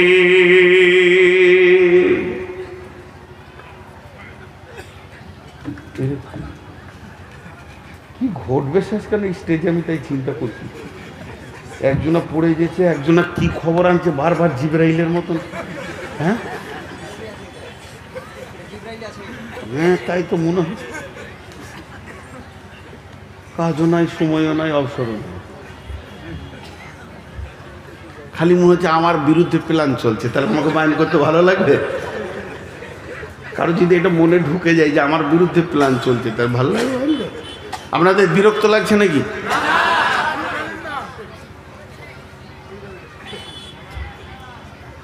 ওই লোকগুলো দাঁড়িয়ে দাঁড়িয়ে শুনছে, আমাকে কষ্ট লাগছে। কেন কষ্ট? মহব্বতের জন্য বলছি। পায়ের নিচে বসার কিছু নাই। তো এ হয়ে গেছে আমাদের আজকের সব থেকে বড় ক্ষতি। ইসলামকে কি বলেছেন রাসূলুল্লাহ সাল্লাম? প্রাসাদ। সহি বুখারীর হাদিস। ইসলাম হলো একটা প্রাসাদ।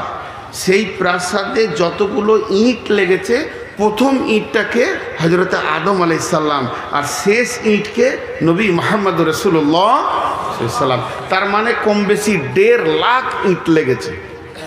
ওই প্রাসাদটা তৈরি করতে কত ইট লেগেছে? কম বেশি, অ্যাকুরেটি বলছি না, কম বেশি 1.5 লক্ষ। প্রাসাদ মানে কি? প্রাসাদ মানে সুন্দর সাজানো ঘর। বুঝতে পেরেছেন? সুন্দর সাজানো ঘর।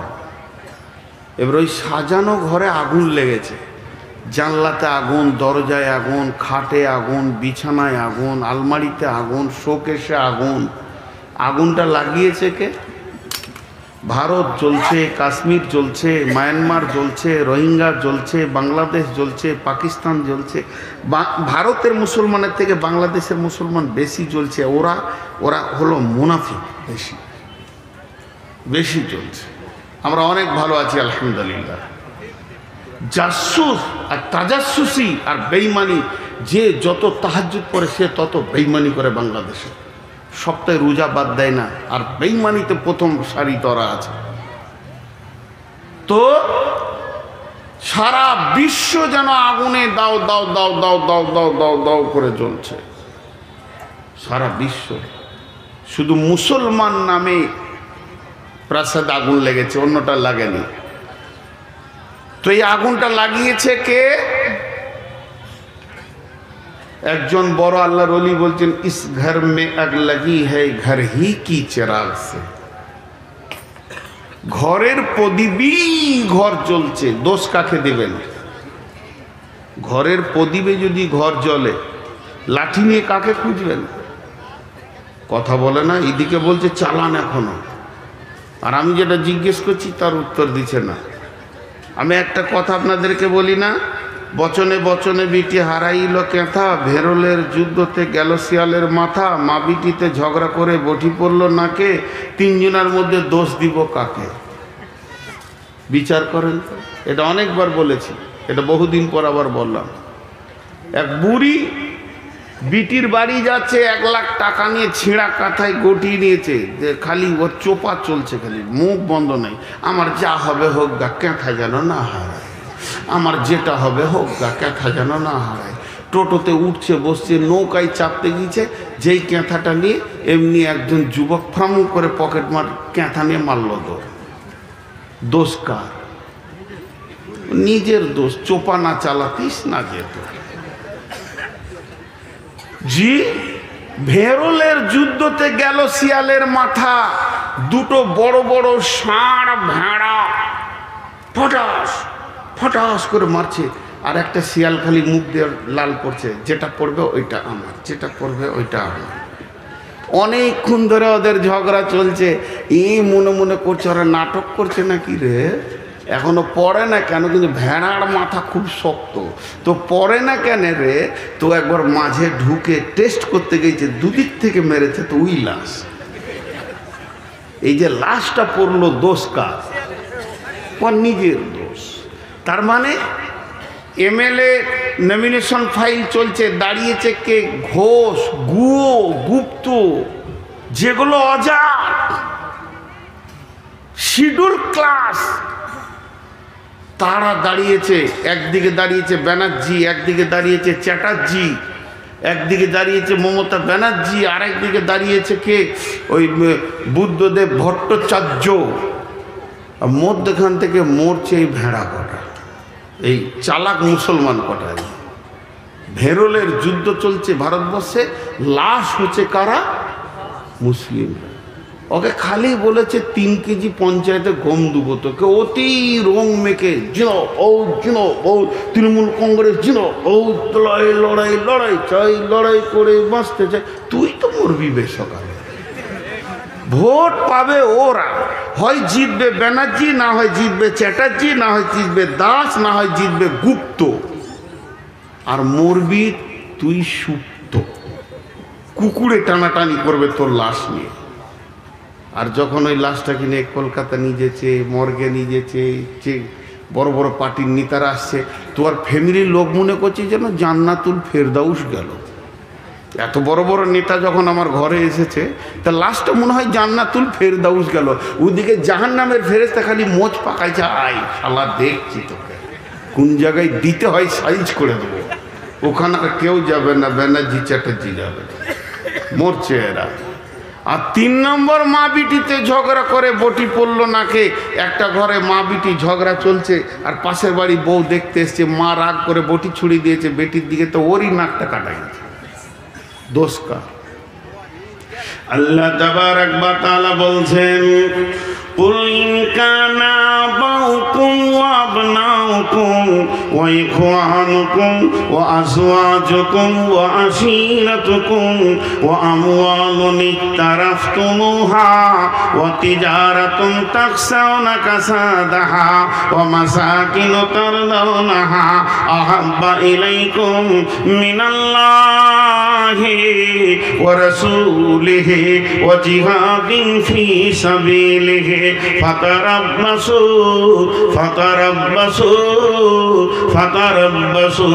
حتى يأتي الله بأمره অপেক্ষা কর আল্লাহ রেগে গেছেন আল্লাহ যেদিন তোদেরকে কেড়ে নেবে আপনি ইমামের চোখে মুসলমান মুয়াজ্জিনের চোখে মুসলমান হাজির চোখে মুসলমান গাজীর চোখে মুসলমান কিন্তু আমার রবের চোখে আপনি ফাসিক আল্লাহ বলছেন ওয়াল্লাহু লা ইয়াহদিল কওমাল ফাসিকিন আল্লাহ ফাসিক বেঈমানদেরকে কোনোদিন হেদায়েতের পথ দেবেন না। এটা ছোট্ট সত্য কথা জিজ্ঞেস করব, যদি সত্য সত্য আপনি উত্তর দিতে পারেন তাহলে আলহামদুলিল্লাহ পড়ব। একটা হিন্দু ছেলে আপনার এলাকায় চলাফেরা মুসলমানদের মতো গোসল করে, পেচ্ছাপ করে, পানি নেয়, মূর্তি ফুর্তি মানে না, ওগুলোর প্রতি ওর ধ্যান ধারণা নাই, ও পুজোকে গুরুত্ব দেয় না, ওইদিকে যায় না। মাঝে মাঝে আপনার সঙ্গে চা খায়, ফুটবল ময়দানে খেলতে যায়, আর মাঝে মাঝে বলে তোদেরই ওটা ভালো রে, আজান হচ্ছে কত একসঙ্গে নামাজ পড়ছিস। এখন ওকে আপনি মনে মনে পার্সেন্টেজ করছেন, উফ 80% চলে এসছে এদিকে, আর একটু হলেই মুসলিম হয়ে যাবে। এই আকাঙ্ক্ষাটা আপনার হবে কি হবে না? 4 জন বলেছেন, সবারই কাছে একবার শুনতে চাইছি, যদি কোনো হিন্দু ছেলে আমাদের ধর্মকে ভালোবাসে, আমাদের চালচলনকে ভালোবাসে, তো আপনার দিল কৌতূহল হবে কি হবে না যে মুসলমান হয়ে যাক? হবে। সত্য কথা বলেছেন, আলহামদুলিল্লাহ। তাহলে একটা হিন্দুর চালচলন মুসলিম দেখলে যদি আপনার এটা মনে হয় আমাদের চালচলন তো হিন্দুদের 16 আনা হয়ে গিয়েছে, তাহলে ওদের মনটা বলবে না যে 2-4 চাবুক লাগাইলে এবার ঢুকে যাবে সব? ওদের বলাটা কি অন্যায় আছে বলেন? আমাদের বিয়ে শাদী হিন্দুর মতো, পোশাক হলো বেঈমানের মতো, চুলের কাটিংয়ে রসুল নাই, খাওয়াতে রসুল নাই, আর টাকনোর নিচে কাপড় শিখানেও রসুল নাই, কথাবার্তা লেনদেন দাদা বৌদি কাকি কাকিমা জেঠু ফুপা ফুপি বেরোচ্ছে না, এখন পিসি মাসি বলতে শুরু করে দিয়েছে। মুসলমান তুমি 95% চলে গেছো, মসজিদও ঢুকো না, অত গুরুত্ব দাও না। একটা ব্যানার্জি ছেলে জানে আমার বন্ধুর নাম কবিরুল ইসলাম, সেই ইসলামের বড় কবিরুল ইসলাম, বড় ইসলাম ওয়ালা তার নাম। তাকে জিজ্ঞেস করছে, কবিরুল আজকে জুমার দিন তুই কি করবি? চল না রে ফারাক্কা থেকে ঘুরে আসি, জুমা পরে হবে, অন্যদিন পরে নিলেও হবে। তখন ওই গুপ্তের ছেলেটা আইডিয়া করছে, এই জুমার মুখেও মুতে দেয়, পেশাব করে দেয়, এই পেচ্ছাপ করে আমিও পানি নিলাম না, উইও নিল না, এবং আমার টাকনুর নিচে কাপড়, ওরও কাপড়। ও 80% আসলে আপনার আমার দিল যদি মনে করে ঢুকে যাক, আমরা 95 কেন 99% হিন্দুত্বকে গ্রহণ করে নিয়েছে, ইহুদি নাসারাকে গ্রহণ করে নিয়েছে, তবে কেন তারা মেহনত করবে না যে আর 2 চাবুক লাগাইলেই ঢুকে যাবে? এই জন্য তারাও উঠে পেরে লেগেছে। মুসলমান তুমি তোমার সত্তাকে হারিয়ে দিয়েছো, এর জন্য তুমি কোন ক্লাসের বোঝা যাচ্ছে না। একটা ট্রেনের বগি এই রোডের ওপরে পড়ে আছে, ট্রেনের কামরাটা বগিটা ট্রেনের, চাকাগুলো টায়ার ট্রাকের না ট্রাক্টরের, আবার হেলিকপ্টারের পাখা, প্লেনের ডানা, বলেন গাড়িটার নাম কি? এ গাড়িটার কোনো নাম কেউ খুঁজে পাবেন না। বগিটা মোটা ট্রেনের মতো, চাকাগুলো ট্রাক্টরের, হেলিকপ্টারের পাখা, প্লেনের ডানা লাগানো থাকলে ও গাড়িটার নামই খুঁজে পাওয়া যাবে না। তো মুসলমানের নামগুলি মুসলমান, চালচলন হিন্দুর মতো, কথাবার্তারা বৌদ্ধর মতো, এবং এদের বিয়ে শাদী ইহুদির মতো, মাথার চুল ইহুদির মতো। এই জাতটার নাম কি কেউ খুঁজে পাবে না। সবাই চাইবে চাবুক লাগা আমাদের দিকে ঢুকিয়ে নি। এই সাহসটা বিশ্বনবীর সাহাবীর কাছে কেউ করতে পারেনি।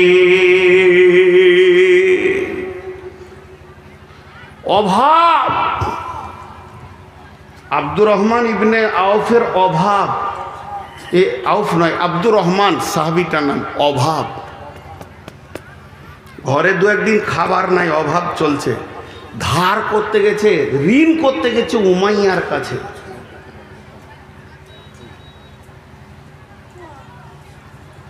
ঋণ কার কাছে করতে গেছে? উমাইয়ার কাছে। আর উমাইয়া পাকা বেঈমান সুদের ব্যবসায়ী, দেখেন, অথচ ওর আত্মীয়, ই কালেমা পড়েছে ও পড়েনি।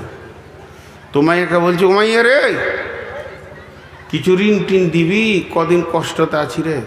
বলে, তোকে কি করে ঋণ দেবো, তুই যে সুদ দিবি না রে। তো উত্তর দিচ্ছে, খেতে না পেলেও তোকে সুদ দেবো না, মরে যাব তাও ভালো, সুদ দেবো না, কালেমা পড়েছি। কি বলছিস তুই বল?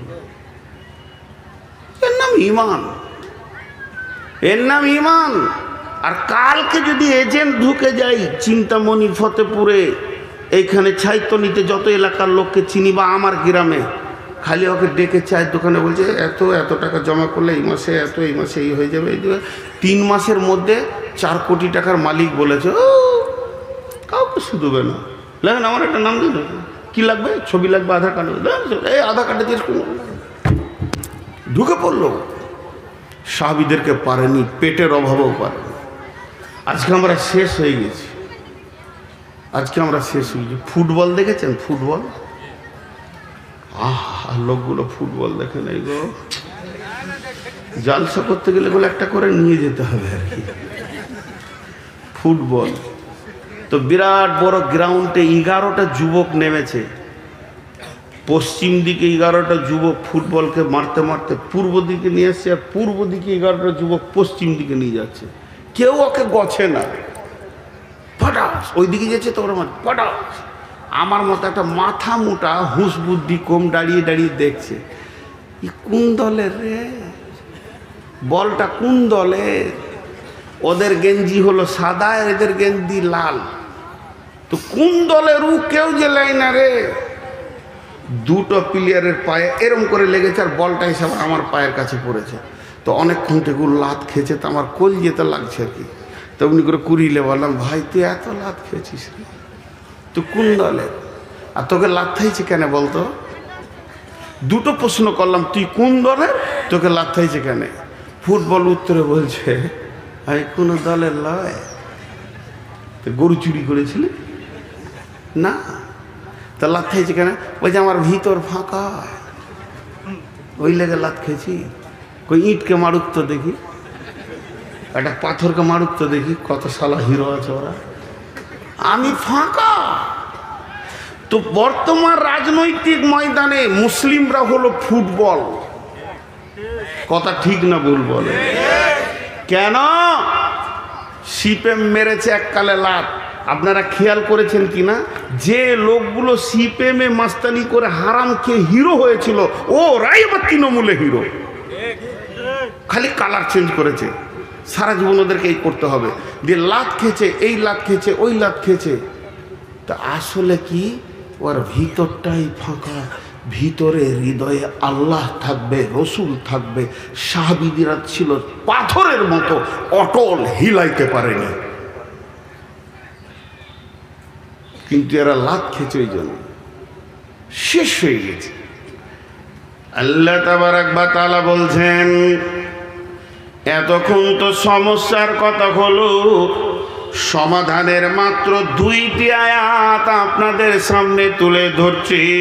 ফালিয়াবুদু রব্ব হাযাল বাইত আল্লাযী আত'আমাহুম মিন জু'ইন ওয়া আমানাহুম মিন খাউফ। এখন কি হলো? চালাবো তো ওই যতই ধরবো ওইখানেই শেষ। কত কালেকশন দিয়েছি? কে কালেকশন করবে? মাথা খারাপ, আমি বকতে এসেছি। সবাই কালেকশন করলে হবে? লোকগুলো গরিব হয়ে যাবে না, পকেটে যে কটা আছে সব বেরিয়ে যাবে খামখায়। কেউ দিয়েন না টাকা আছে খামখায়। 2টি সমাধানের আয়াত আপনাদের সামনে তুলে ধরেছি। এই আয়াত 2টি শুনে বাড়ি চলে যাবেন না। আমার পরে বক্তা আছে, যে না কে আছে আমার পরে? আব্দুল জব্বার সাহেব, মাশাআল্লাহ ভালো বক্তা। বিসমিল্লাহির রহমানির রহিম। ফালইয়াবুদু রব্ব হাযাল বাইত। আপনারা চালাক দেখেছেন? সবাই তাকান আমার দিকে। চালাক দেখেছেন? তাড়াতাড়ি বলেন। না দেখেন না, ওই যে উঠে পালাচ্ছে বলে চালাক। তাকান তাকান, তাড়াতাড়ি দেখবেন তো। দেখেন, রসুল বলেছিলেন জান্নাতি দেখেছো? তা আমি তো আর রসুল লই, ওটা বলতে পারবো না, কিন্তু চালাক বলবো। কিন্তু চালাক আসলে লাই। চালাকে 3 জায়গায় পায়খানা, তো ওদের 3 জায়গায় পায়খানা লাগবে।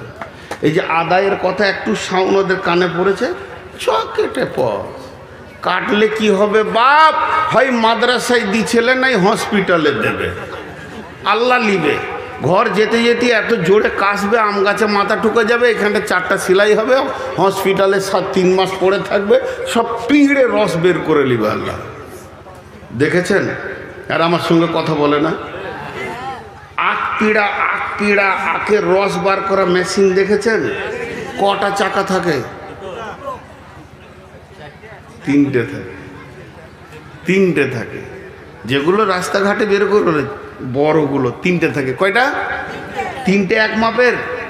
3 মাপের। কেন বলেন দিকে? হ্যাঁ, কুসরও ছোট বড় আছে।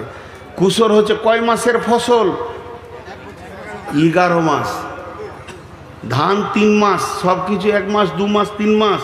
তো কুসরকে 11 মাস চাষি ভালোবাসছে, ওকে বাঁধছে, যত্ন করছে। আর পাশে ধান কেটে নিলে, গম কেটে নিলে, আলু তুলে নিলে, পেঁয়াজ ওষুধ উঠে গেল। কুসর মনে মনে ভাবছে যে আমি চাষির বড় জামাই। ওকে পানি দিচ্ছে, খোল দিচ্ছে যে আরো মোটা হয়। যত মোটা হচ্ছে কুসর ভাবছে যে আমার শরীর স্বাস্থ্য ভালোই আছে, চাষি মনে হয় খুশি। কিন্তু চাষি খুশি অন্য কারণে, রস বার করবে। ও সারা বছরের জামাইগিরি বের করে দেবে, একবার মেশিনে ভরবে তো 1 ফুটা ওই দিকে নিয়ে যেতে দিবে না। বার কর রস, তারপরে যা। জমিতে তুই ছিলি তো। আল্লাহর জমিনে কুসর পিরা মেশিন 3টে আছে। কোর্ট, হসপিটাল আর মাদ্রাসা। মাদ্রাসায় না, কোর্ট, হসপিটাল আর থানা। মাদ্রাসায় যদি দিবি ওটা জমা, আর না দিবি পিড়ে বের করে নিব। তুই এইখান থেকে উঠে পালাবি, ঢালাইয়ের রাস্তায় উবুর হয়ে পড়বি, নাকে 4খানা সেলাই করে হাসপাতালে বার করবো 22,000 টাকা তোর।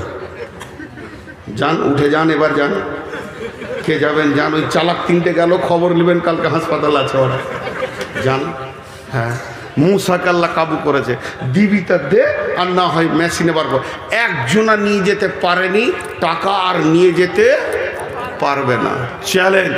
আল্লাহ মেশিন 3টে রেখে দিয়েছে টাকা বের করার। তো আমি যে কথা আপনাদের সামনে বলছিলাম, আল্লাহ কি বলছেন? যে তোদেরকে বেশি দৌড়তে হবে না। তৃণমূল, কংগ্রেস আর সিপিএম ওগুলোর কাছে দৌড়িস না। এই কদিন আগে রাহুল এসেছিল না? আর আমি সেদিনে এমন জামে পড়ে গেছি, আর আমাকে নিয়ে যাচ্ছে নুরুল হুদা। রাহুলকে দেখে এত খুশি কিছু যুবক, মনে হচ্ছে স্বয়ং জিবরাইলকে দেখছে। হ্যাঁ, আর ওর বাপ হয় ওইটা, লাফিয়ে কুদে শেষ হয়ে গেল। আরে হারামখোর, তুই অতটা খুশি আল্লাহ কিনে হস না। জি, একটা রাহুল এসছে, কত খুশি। এর থেকে বড় খুশি আমার রব কিয়ামতের মাঠে বলবে, এসেছি রে তোদেরকে দেখা করতে। সকলে রোজা রাখবো ইনশাআল্লাহ। জোরে বলেন রোজা রাখবো ইনশাআল্লাহ। সকলে জোরে বলেন রোজা রাখবো ইনশাআল্লাহ। আল্লাহ এসে দেখা করবে আপনাকে। জি, সুসংবাদ। ওদিকে আমি যাচ্ছি না। তো আল্লাহ 2টি কথা বললেন। 1 নম্বর বললে, তোরা এই যে মসজিদটা আছে, মসজিদের দিকে সবাই মনে মনে আঙ্গুলটা তোলেন, নিজের নিজের গ্রামের মসজিদের দিকে। নিজে নিজের আঙ্গুলটা তুলেন। আমি আমার গ্রামের দিকে তুলছি, আমার বাড়ির পাশে আছে, বাড়ির বাম পাশেই আছে ঢুকতে। তো আল্লাহ বলছেন ফালিয়াবুদু রাব্বা হাযাল বাইত, এটা কাবাকে কেন্দ্র করে আয়াতটা নাজিল হয়েছে। তবে তাফসীর করতে গিয়ে বলা যাবে এই মসজিদ ঘরটা, এই ঘরের যে মালিক, ওই মালিকের পায়ে তুই উবুর হয়ে পড়ে যা, মালিককে জড়িয়ে ধর, আর চোখের পানিতে মালিককে বল, মালিক রে তোর দরজা ছেড়ে দিয়ে বহুত দূরে চলে গেছিলাম, খালি লাত আর লাত আর থাপ্পড় খেয়েছি, লাঠি খেয়েছি, রুটি পাইনি। মাবুদ রে তোর গোলাম তোর কাছে ফিরে এসেছে, তুই ক্ষমা করে দে, আর আমাদের নিরাপত্তার দায়িত্ব তুই নে। আমার কোরআন বলছেন আল্লাযী আত'আমাহুম মিন জু'ইন ওয়া আমানাহুম মিন খাওফ, তোদের ঘরে আল্লাহ বরকতের ডালি ভরে দেবে রে, অভাব দেখতে পাবি না, রুজি তোদেরকে দেবে। আর তোদেরকে যে দিক থেকে আযাব আসুক, মারপিট আসুক না কেন, আল্লাহ নিরাপত্তার চাদর দিয়ে ঘেরে নেবে। আল্লাহ তোদেরকে নিরাপত্তা দেবে।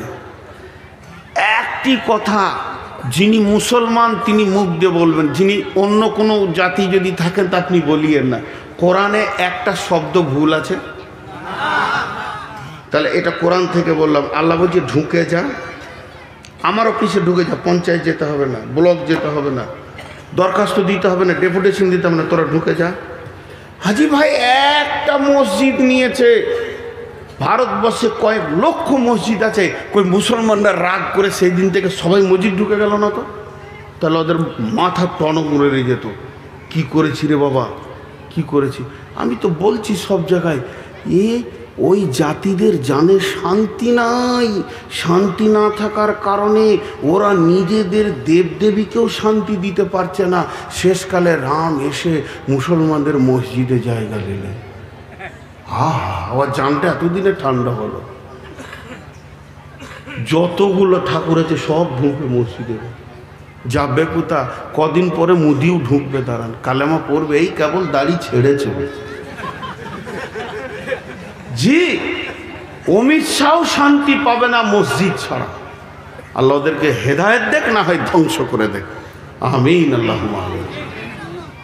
আল্লাহ হয় হেদায়েত দেখ আর না হয় ধ্বংস করে দেখ। তো শান্তির জায়গাতে তোরা চলে আয়।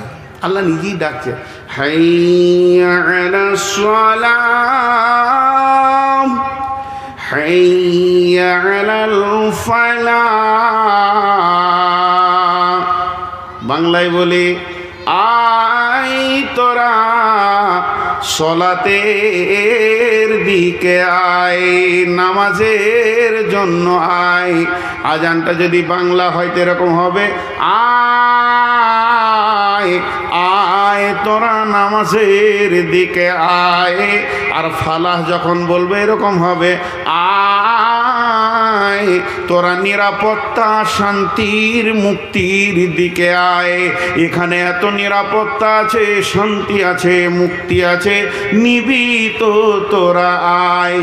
যখন মসজিদওয়ালা ডাকছে, ও চায়ের দোকানে বসে বসে বলছে আমাদের পশ্চিমবঙ্গে যদি শান্তি নিতে হয়, এনআরসি যদি বাঁচতে হয়, মমতাকে ডেপুটেশন দিতে হবে। আমার রবের মুখে কি পড়ে যাচ্ছে দেখলেন, রবের মুখটা লজ্জিত হয়ে ফিরে যেতে। আমি আসমান জমিনের মালিক ডাকলাম নিজে থেকে, তুই বলিসনি, তারপরও আমাকে অ্যাভয়েড করে একটা নন মুসলিম মেয়ের কথা চিন্তা করছিস, সে তোদের শান্তি দেবে।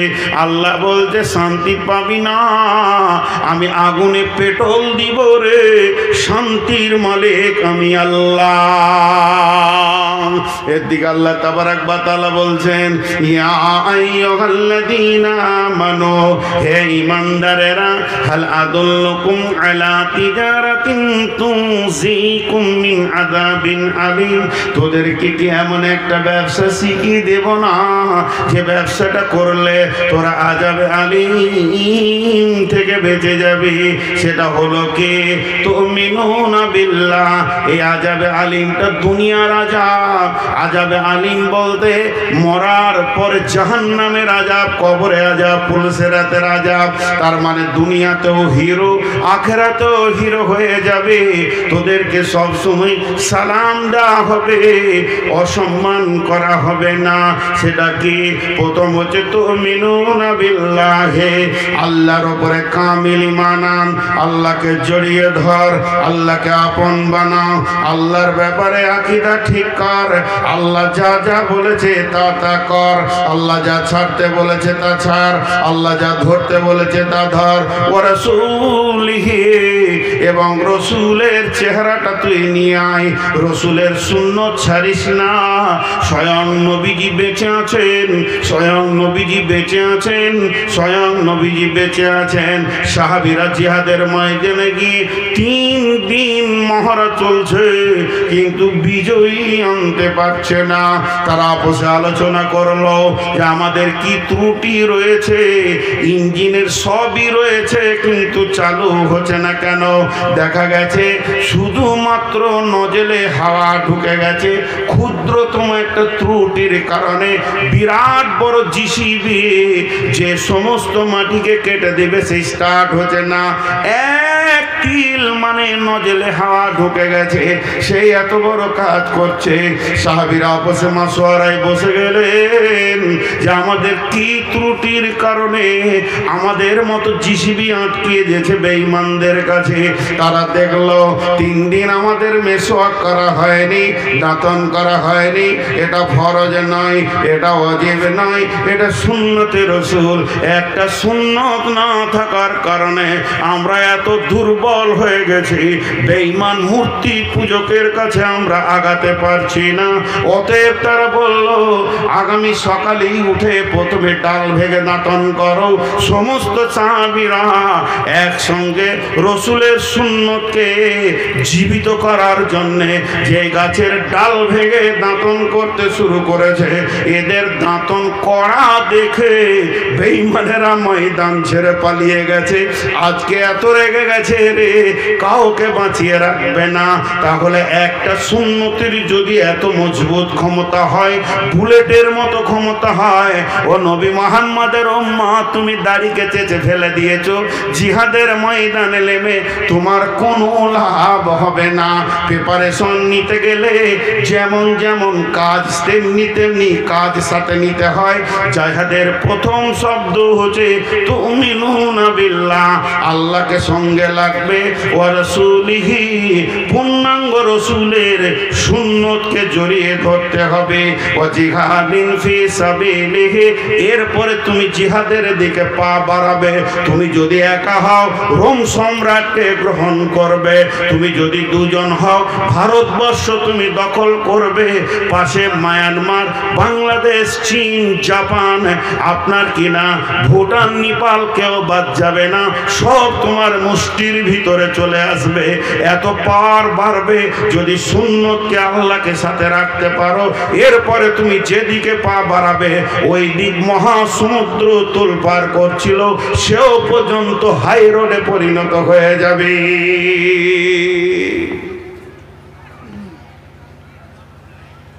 হযরত উমর একদিন ফজরের নামাজে সালাম ফেরার পর কাঁদছেন। কাঁদছেন তো আগে থেকেই, ঘুম ভেঙে গেছে তখন থেকে কাঁদছেন। কাঁদার কারণটা কি? কাঁদার কারণটা হচ্ছে উনি রাতে একটা চিঠি লিখে বালিশের নিচে দিয়েছে। দেশে অনেক অভাব, মাল কম আছে, তো বাইরে বিদেশের কোনো সম্রাটকে, প্রধানমন্ত্রীকে চিঠিটা লিখেছে আপনি কিছু মাল পাঠান, যে মাল দিয়ে আমি দেশটা কিছুদিন চালাবো, আবার মাল হয়ে গেলে দিয়ে দিব। চিঠিটা বালিশের নিচে আছে, আর কিছু নেই। রাত্রিতে স্বপ্ন দেখছে রাসূলুল্লাহ সাল্লাল্লাহু আলাইহি ওয়াসাল্লামের সাথে কথা হচ্ছে, আল্লাহ নবী বলছেন, ওমর তোমাকে আমি চালাক মনে করতাম। বাস, আর কিছু বলেনি। মানে কথার ভঙ্গিতে রাসূলুল্লাহ সাল্লাল্লাহু আলাইহি ওয়াসাল্লাম নারাজ, কথার ভঙ্গিতে রাসূলুল্লাহ সাল্লাল্লাহু আলাইহি ওয়াসাল্লাম নারাজ। তো হযরত ওমর ডুকরে ডুকরে কাঁদছেন, আমার উপরে নবীজি নারাজ হয়ে গেছে। সাহাবীদেরকে বলছে, তোমরা আমাকে সাহায্য করো, আমি কি ভুল করেছি যে রসুল নারাজ হয়ে গেছে? সাহাবীরা বলছে, ইয়া রাসূলুল্লাহ, ইয়া আমিরুল মুমিনিন, আপনি প্রতিদিনের মতো আমল করেছেন, কিছু বাদ গেছে? না। কিছু বেশি করেছেন? না, যা যা আমল করি তাই করেছি। কাঁদছে, বলছে একটা কাজ করেছে। কি? বলে বিদেশে চিঠি লিখেছি, দেশে অভাব চলছে তো, বালিশের নিচে রাখা আছে, আজকে সকালে পাঠাবো, কাউকে দিয়ে এটা ভেবে রেখেছি। সাহাবীরা বলেন, আমিরুল মুমিনিন, খলিফাতুল মুসলিমিন, আপনি কত বড় ভুল করেছেন। দেশে অভাব চলছে, বিদেশকে চিঠি লিখেছেন, অথচ কাছে আল্লাহ আছে, দরখাস্ত দিলেন না। এটাই নবীজি মেনে নিতে পারেননি, তাই আপনাকে ছোট করে কথা বলেছে। ওমর রে, তোমাকে চালাক মনে করতাম। এটা কি আপনি খাপা পাগলার বোকার মতো কাজ করেননি?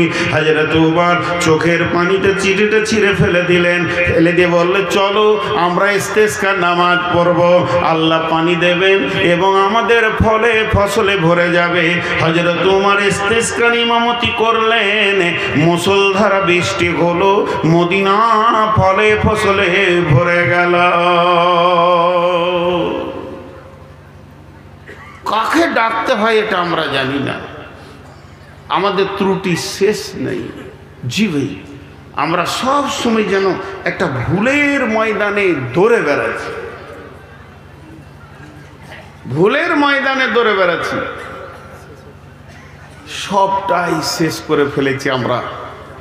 তো শেষ বক্তব্যে দুটি জিনিস বলি। এই যে আমার দাড়িটা আছে, এই দাড়িটাকে আমি কোন একটা ভুল করেছি, সভাপতি ভাই বন্ধু মানুষের মতো কোন একটা ত্রুটি হয়ে গেছে, এখানকার যুবক ধরে দাড়িটাকে চেঁচে ফেলে দিয়ে ওটাকে রাস্তায় ফেলে জুতা করে লগড়ে চেন টেনে ওর উপরে পেচ্ছাপ করে দিল। সহ্য করতে পারবেন আপনারা?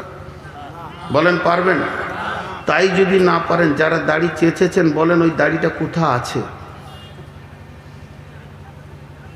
আপনি রসুলের সুন্নতটাকে যে কাটা করালেন নাপিতকে, সে কেটে এমনি করে এক জায়গায় রাখলো, দিয়ে ওই ঢপের ঘুমটির পেছনে ফেলেছে, গোটা বাজারওয়ালা সেখানে পেশাব করে।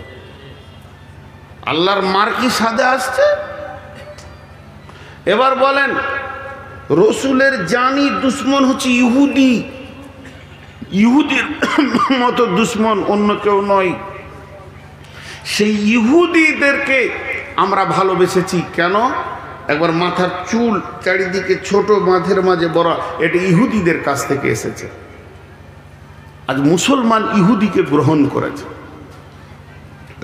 এরা বাস করবে না এরা লাত খাবে? বিধায় আজকের টোটাল বক্তব্যটা ছিল আত্মসমালোচনা। আমি আমার লিকটা মারি, আমি আমার টিউবের লিকটা মারি, নিশ্চয়ই আমার চাকা আগা দিয়ে গড়বে। আমি কাউকে দোষ দিইনি, হিন্দুকে দোষ দিইনি, খ্রিস্টানকে দোষ দিইনি, বৌদ্ধকে দোষ দিইনি, আরও কাউকে দোষ দিইনি। রাজনৈতিক দল সিপিএম, কংগ্রেস, তৃণমূল বলেন, আর বিজেপি, বজরং আর শিবসেনা বলেন, আমি কাউকে দোষ দিচ্ছি না। আমি দোষ দিচ্ছি আমি যে বুলেট মাল, সেখানটা আমার শেষ হয়ে গেছে, আমি নিজেকে নিজেই শেষ করে দিয়েছি। তো অতএব এই জায়গা থেকে আমাদেরকে ফিরে আসতে হবে। আসতে হবে কি হবে না? জোরে বলেন, হবে কি হবে না? আমি দোয়া দিচ্ছি, আমিন বলেন। এই আল্লাহ, তুমি আমাদেরকে ওই জায়গা থেকে ফিরিয়ে নিয়ে এসো। এই আল্লাহ, আমাদেরকে পূর্ণাঙ্গ রসুলকে ফলো করে চলার তৌফিক দাও এবং তোমার হুকুমকে মেনে চলার তৌফিক দাও। আপনারা সব মুসলমান না অন্য জাতি আছেন? কেউ হাত তুলেন তো। সব মুসলমান তো? আপনারা মুসলমানের মতো ওয়াদা করেন 5 থেকে 7 মিনিট বসে থাকবেন, যিনি উঠে পালাবেন উনি হাত তুলেন। আমি চারিদিকে তাকিয়ে নিলাম, 5 থেকে 7 মিনিটের মধ্যে যিনি উঠে পালাবেন তিনি হাত তুলেন। তাহলে কেউ তুলেন নাই, সবাই বসে থাকবো ইনশাআল্লাহ। জোরে বলেন ইনশাআল্লাহ। তো কোরআনকে বাঁচানোর জন্যে কোনো আল্লাহর গোলাম আছেন, 10,000, 5,000, 20,000, 50,000 হোক, আর নিম্নে 1,000 হোক, দেনেওয়ালা কেউ আছেন? এখন যদি উঠো ইউটিউবাররা ঠান্ডা করে দেবো, একটা মোবাইল খুলতে দিব না, চুপচাপ 7 মিনিট রেকর্ড করো। আসল মাল কটা নিয়ে নিয়েছো, তখন গা কুটকুট করছে, একজনও উঠবে না, শেষ দিকে এডিট করে কেটে ফেলে দিবে। বলেন কেউ আছেন? দুর্গমগিরি কান্তর মরু দুস্তুর পারাবার লঙ্ঘিত হবে রাত্রিতে, যাত্রীরা হুঁশিয়ার, ভুলিতেছে জল দুলিতেছে তরি, ভুলিতেছে মাঝি পথ, কে আছো নওজোয়ান হাও আগোয়ান, হাঁকিছে ভবিষ্যৎ। আল্লাহর গোলাম কেউ আছেন? আল্লাহর গোলাম কেউ আছেন? 5000 দেনেওয়ালা?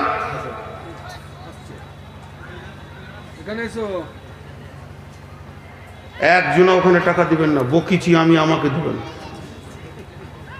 যে এলো চষে সে রইলে বসে লাড়া কাটাকে ভাত দেখতে সেটেছে, ওইখানে দিয়ে বলছে 5000। তা আমি কেন বকলাম? লোড আদায় করো। মাশাল্লাহ, কত? 5000 টাকা। মাশাল্লাহ, আল্লাহ কবুল করুন এবং জানমালে বরকত দান করেন এবং ইমানি জজবাতে পৃথিবীতে বাঁচিয়ে রাখুন। ইমানি হালাতে আমাদের সকলকে মহৎ দান করুন। জি ভাই, আর কেউ আছেন? 5000 10,000 দেনেওয়ালা মা বোনেরা কানের দুটা খুলে দিয়ে পাঠান, তবে কোনো ছেলে মানুষ মেয়ে ছেলে দেবেন না। মুরব্বী খালামা যিনারা আছেন তেনারা দেন। ছেলে মানুষ ঝোঁকে দিয়ে দেবে, ফ্যামিলিতে সমস্যা সৃষ্টি হবে, দিতে হবে না। কিন্তু খালামা যারা আছেন, যিনি মুরব্বী, বাড়ির সমস্ত পাওয়ারকে নিজের হাতে রাখেন, ওই রকম খালামা দুটা কানের খুলে দিয়ে আল্লাহর কালাম পাকের সম্মানটা আপনি বাড়িয়ে দেন। কোন মা আছেন একবার নাকেরটা দিয়ে পাঠান আল্লাহ রস্তে। জি, এখানে কেউ আছেন আল্লাহর গোলাম? 1000 বলেন, 2000? এই দেখো চলে এসছি। নাকের আছে? কোথা বাড়ি? পুরাতন সিংহে। তো পুরাতন গায়ে থাকছেন কেন? নতুন নতুন গাঁ চলে যান, সব জিনিস আপডেট হচ্ছে, আর আপনি এখনো পুরোনো গায়ে আছেন। এটা নাকের এসছে, দোয়া করবো ইনশাআল্লাহ। জি, আর কে আছেন? এটা রাখেন। আমি কানা, বেনামি, ফতেপুর, তারপরে আর এই বুঝছে না কে? মা দিয়ে পাঠিয়েছে। আচ্ছা আচ্ছা, ঠিক আছে। আচ্ছা আচ্ছা, মৌলানা সাহেবের জন্য ওনার স্ত্রী দিয়েছেন, এনার মা দিয়েছেন আব্বার জন্যে।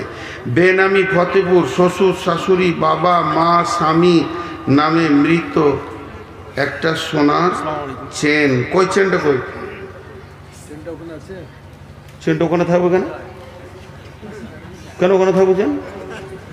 আমি 2 ঘন্টা বললাম ওর ওখানে বসে বসে চেন রাখবো মানে? একদম এগুলো মানা যাবে না, দিতেই হবে এখানে। দেখেন, আরে মুসলিম ছেলে মুসলিম মেয়েরা যা দান করতে পারে, পৃথিবীকে চ্যালেঞ্জ দিব, খালি ইউটিউবে দেখাও, এটাকে রাখবে। এই দেখেন সোনার চেন। জি, আমাদের বর্ধমান জেলায় আমার গ্রামের পাশে উক্তা পিচকুড়ি উক্তা মসজিদের ছাদ ঢালাই চলছে। আমি খালি বলে দিলাম, মসজিদের ছাদ ঢালাই চলছে, পুরুষেরা সবাই এসে কুলির কাজ করেন, লেবারের কাজ করেন, আর মেয়েরা পর্দা থেকে দেন। তো মেয়েরা পর্দা থেকে কিছু না হলো 5 থেকে 7 ভরি সোনা দিয়েছিল। জি, দেখেন, কিছু না হলো 1 ভরি থেকে আরো বেশি 15 গ্রাম হয়ে যাবে দিয়েছে। পারে, মুসলিমরা পারে। জি, কত আছে ভাই? অত তাড়াতাড়ি পালাইছেন কেন? এদিকে আসেন, আমি তো আপনাকে মারি নাই ভাই, বলছি আমার মতো ভাই পাবেন? একটা ভক্ত মানুষ কেটে পড়ছে। কত দিলেন? 1000 টাকা। আর নাই না, এটা তো লিবো, এটা তো দিইনি আপনাকে, আর ফেরত দিব না। ওই চালাক মাল আমি আছি, যা ঢুকে তার বের হয় না। কিন্তু আপনি আর দিতে পারবেন না। বেশ, তাই হলো তো 10 টাকা দিলে হতো, 100 টাকা। জি, আর কেউ আছেন? 1000 টাকার মধ্যে 500 দিয়েছে, 500 কাল। আচ্ছা, 1000 টাকার মধ্যে 500 দিয়েছে, 500 কাল দেবে। আর কেউ আছেন আল্লাহর গোলাম? মা বোনের একটু পাঠান। দেখেন, আমার কিন্তু টাইম কট করে এগোচ্ছে, বক্তা নিয়ে আসেন। আপনি ভাবিয়েন না যে লম্বা টাইম চালাবো আউয়াল আখিরের মতন। আমি 5-7 মিনিট যা করব। জি, কেউ আছেন আল্লাহর গোলাম? আরে 1000 টাকা যতজন দেনেওয়ালা আছেন চলে আসেন, আর এত জোর আসবেন যেন ডান দিকে বাঁ দিকে যে থাকবে 2-4 লাখ গায়ে লেগে যায়, ওর গুনাহ মাফ হবে, নেকি হবে। খেপা দাঁতা আসছে এর কোনো, হ্যাঁ কোন গ্রাম? শালমারা। আচ্ছা মাশাল্লাহ মাশাল্লাহ। এখানে কত আছে? কোথাবাড়ি? কৃষ্ণ সাহের। মাশাল্লাহ। আর কেউ আছেন? নিয়ে আসেন। দেখেন 1000 টাকা দেনেওয়ালা আর কেউ আছেন? আচ্ছা মাসের ছাত্রগুলো আছে, এবার চাদর পাঠিয়ে দেন, এবার চাদর পাঠিয়ে দেন। মাশাল্লাহ। 1000 টাকা দেনেওয়ালা, 1000, 2000, 5000 মা বোনেরা আমার এই পড়তে বিরক্ত লাগে দেন। লেখাপড়া শিখি নাই, প্রাইমারি থেকে লুকিয়ে পালিয়ে গিয়েছিলাম আর আমাকে কাগজ দিচ্ছে। আব্দুল ওদুদ ফতেপুরের 5000 টাকা, মোহাম্মদ সিরাজুল পণ্ডিতপুর 1500 টাকা, নাজির রহমান সেবু 1000 টাকা, নজরুল ইসলাম কি মধুপুকুর 1000 টাকা, বেনামিতে 1000 টাকা, বেনামিতে আরও 1000 টাকা। মাশাল্লাহ। তুমি তখন থেকে 1000 টাকাকে 100 টাকা শুনে এসেছো। বয়স কত হলো খেপা? যাও আর 900 টাকা নিয়ে এসো, চুড়িমুড়ি করে বানাবে যাও। আর কেউ আছেন আল্লাহর গোলাম? 1000 টাকা দেনেওয়ালা একসঙ্গে দোয়া করবো ইনশাআল্লাহ। সব মনে আছে, একসঙ্গে দোয়া করবো। আমি ভুলে গেলেও আমার আল্লাহ, আমি যার গোলাম তিনি কিন্তু ভুলেননি। আমার মাবুদ, আমার মালিক সব মনে রেখে দিয়েছেন, কে কোন নিয়তে দিয়েছেন। জি আমি যার গোলাম, আমার মালিক এত বড়, এত ব্রেনিয়ান, সব মনে রেখে দিয়েছেন। আর আমার মালিক এত বড় ধনভাণ্ডারের মালিক, তিনি সবাইকে সব দিতে পারবেন। তিনি দুনিয়াতে পারবেন দিতে, তিনি কবরে দিতে পারবেন। আমি যার গোলাম তিনি হাসরে দিতে পারবেন, পুলসেরাতে দিতে পারবেন। আমি তার গোলাম। দেখেন আমার মালিক কত বড়। কত আছে? তা আর 500টা ওইদিকে ধরে রেখেছো কেন? ওটা দিয়ে দাও। একদম নাই, মোটেই নেই। শোনো, মোটেই নেই। বার করো খেপা। এখানে এসেছো জানো না আমি কালেকশন করছি। কত করে ভাবছি? 1000 টাকা। এর 200 টাকা ছিল, দিয়ে দিয়েছে। কত আছে? আব্দুর রাজ্জাক 1000। রাজ্জাকের গোলাম। আহা হা, কত সুন্দর নাম গো। ওর আব্বাকে পেলে পরে 1 কেজি জিলাপি খাইতাম, যে এত সুন্দর নাম রেখেছে আব্দুর রাজ্জাক। জি আফজাল মৌলানা আমার আগে বকে গেল, তোকে বলছিলাম তোমার বাপ কত চালাক গো, নাম রেখেছে বলো। কত আছে? 3000 টাকা। তা 2000 দিলে তো 5000 হয়ে যায়। হ্যাঁ 2000 দিয়ে তো খেপা করে। এই চান্স লেগে যাচ্ছে, দাও। তেঘুরি বিকে মার্বেল দিয়ে তুমি মাত্র 3000 টাকা দিবে? এনা তোমার কোন ধরনের কথা? চলো দাও, 5000 করো। জানের ভয় দিচ্ছে নাকি? জানে ভয় নাই, 100 বার ভয় কিনে করবে। জি দেখেন বিকে মার্বেল, আমার বাড়ি যদি কাছে হতো তো মার্বেল কিনতাম, কিন্তু এত দূরে কে যাবে। জি আল্লাহর গোলাম আর কেউ আছেন? চাদরে দেন। 7 মিনিট যে বসতে বলেছিলাম আপনাদেরকে, যারা উঠেননি তারা ওয়াদা পূরণ করেছেন মুসলমানের মতো। আর 30 সেকেন্ড আছে। জি এত দূর থাকলেই আপনারা মুসলমান, একদম পাক্কা ওয়াদা রাখনেওয়ালা। জি আল্লাহর গোলাম আর কে আছেন? দেন, চট করে দেন, চট করে দেন। এবার আমি ছেড়ে দিচ্ছি। তা আমার বড় ভাই কিছু কথা বলবেন, তা করতে বক্তা চলে আসবে ইনশাআল্লাহ।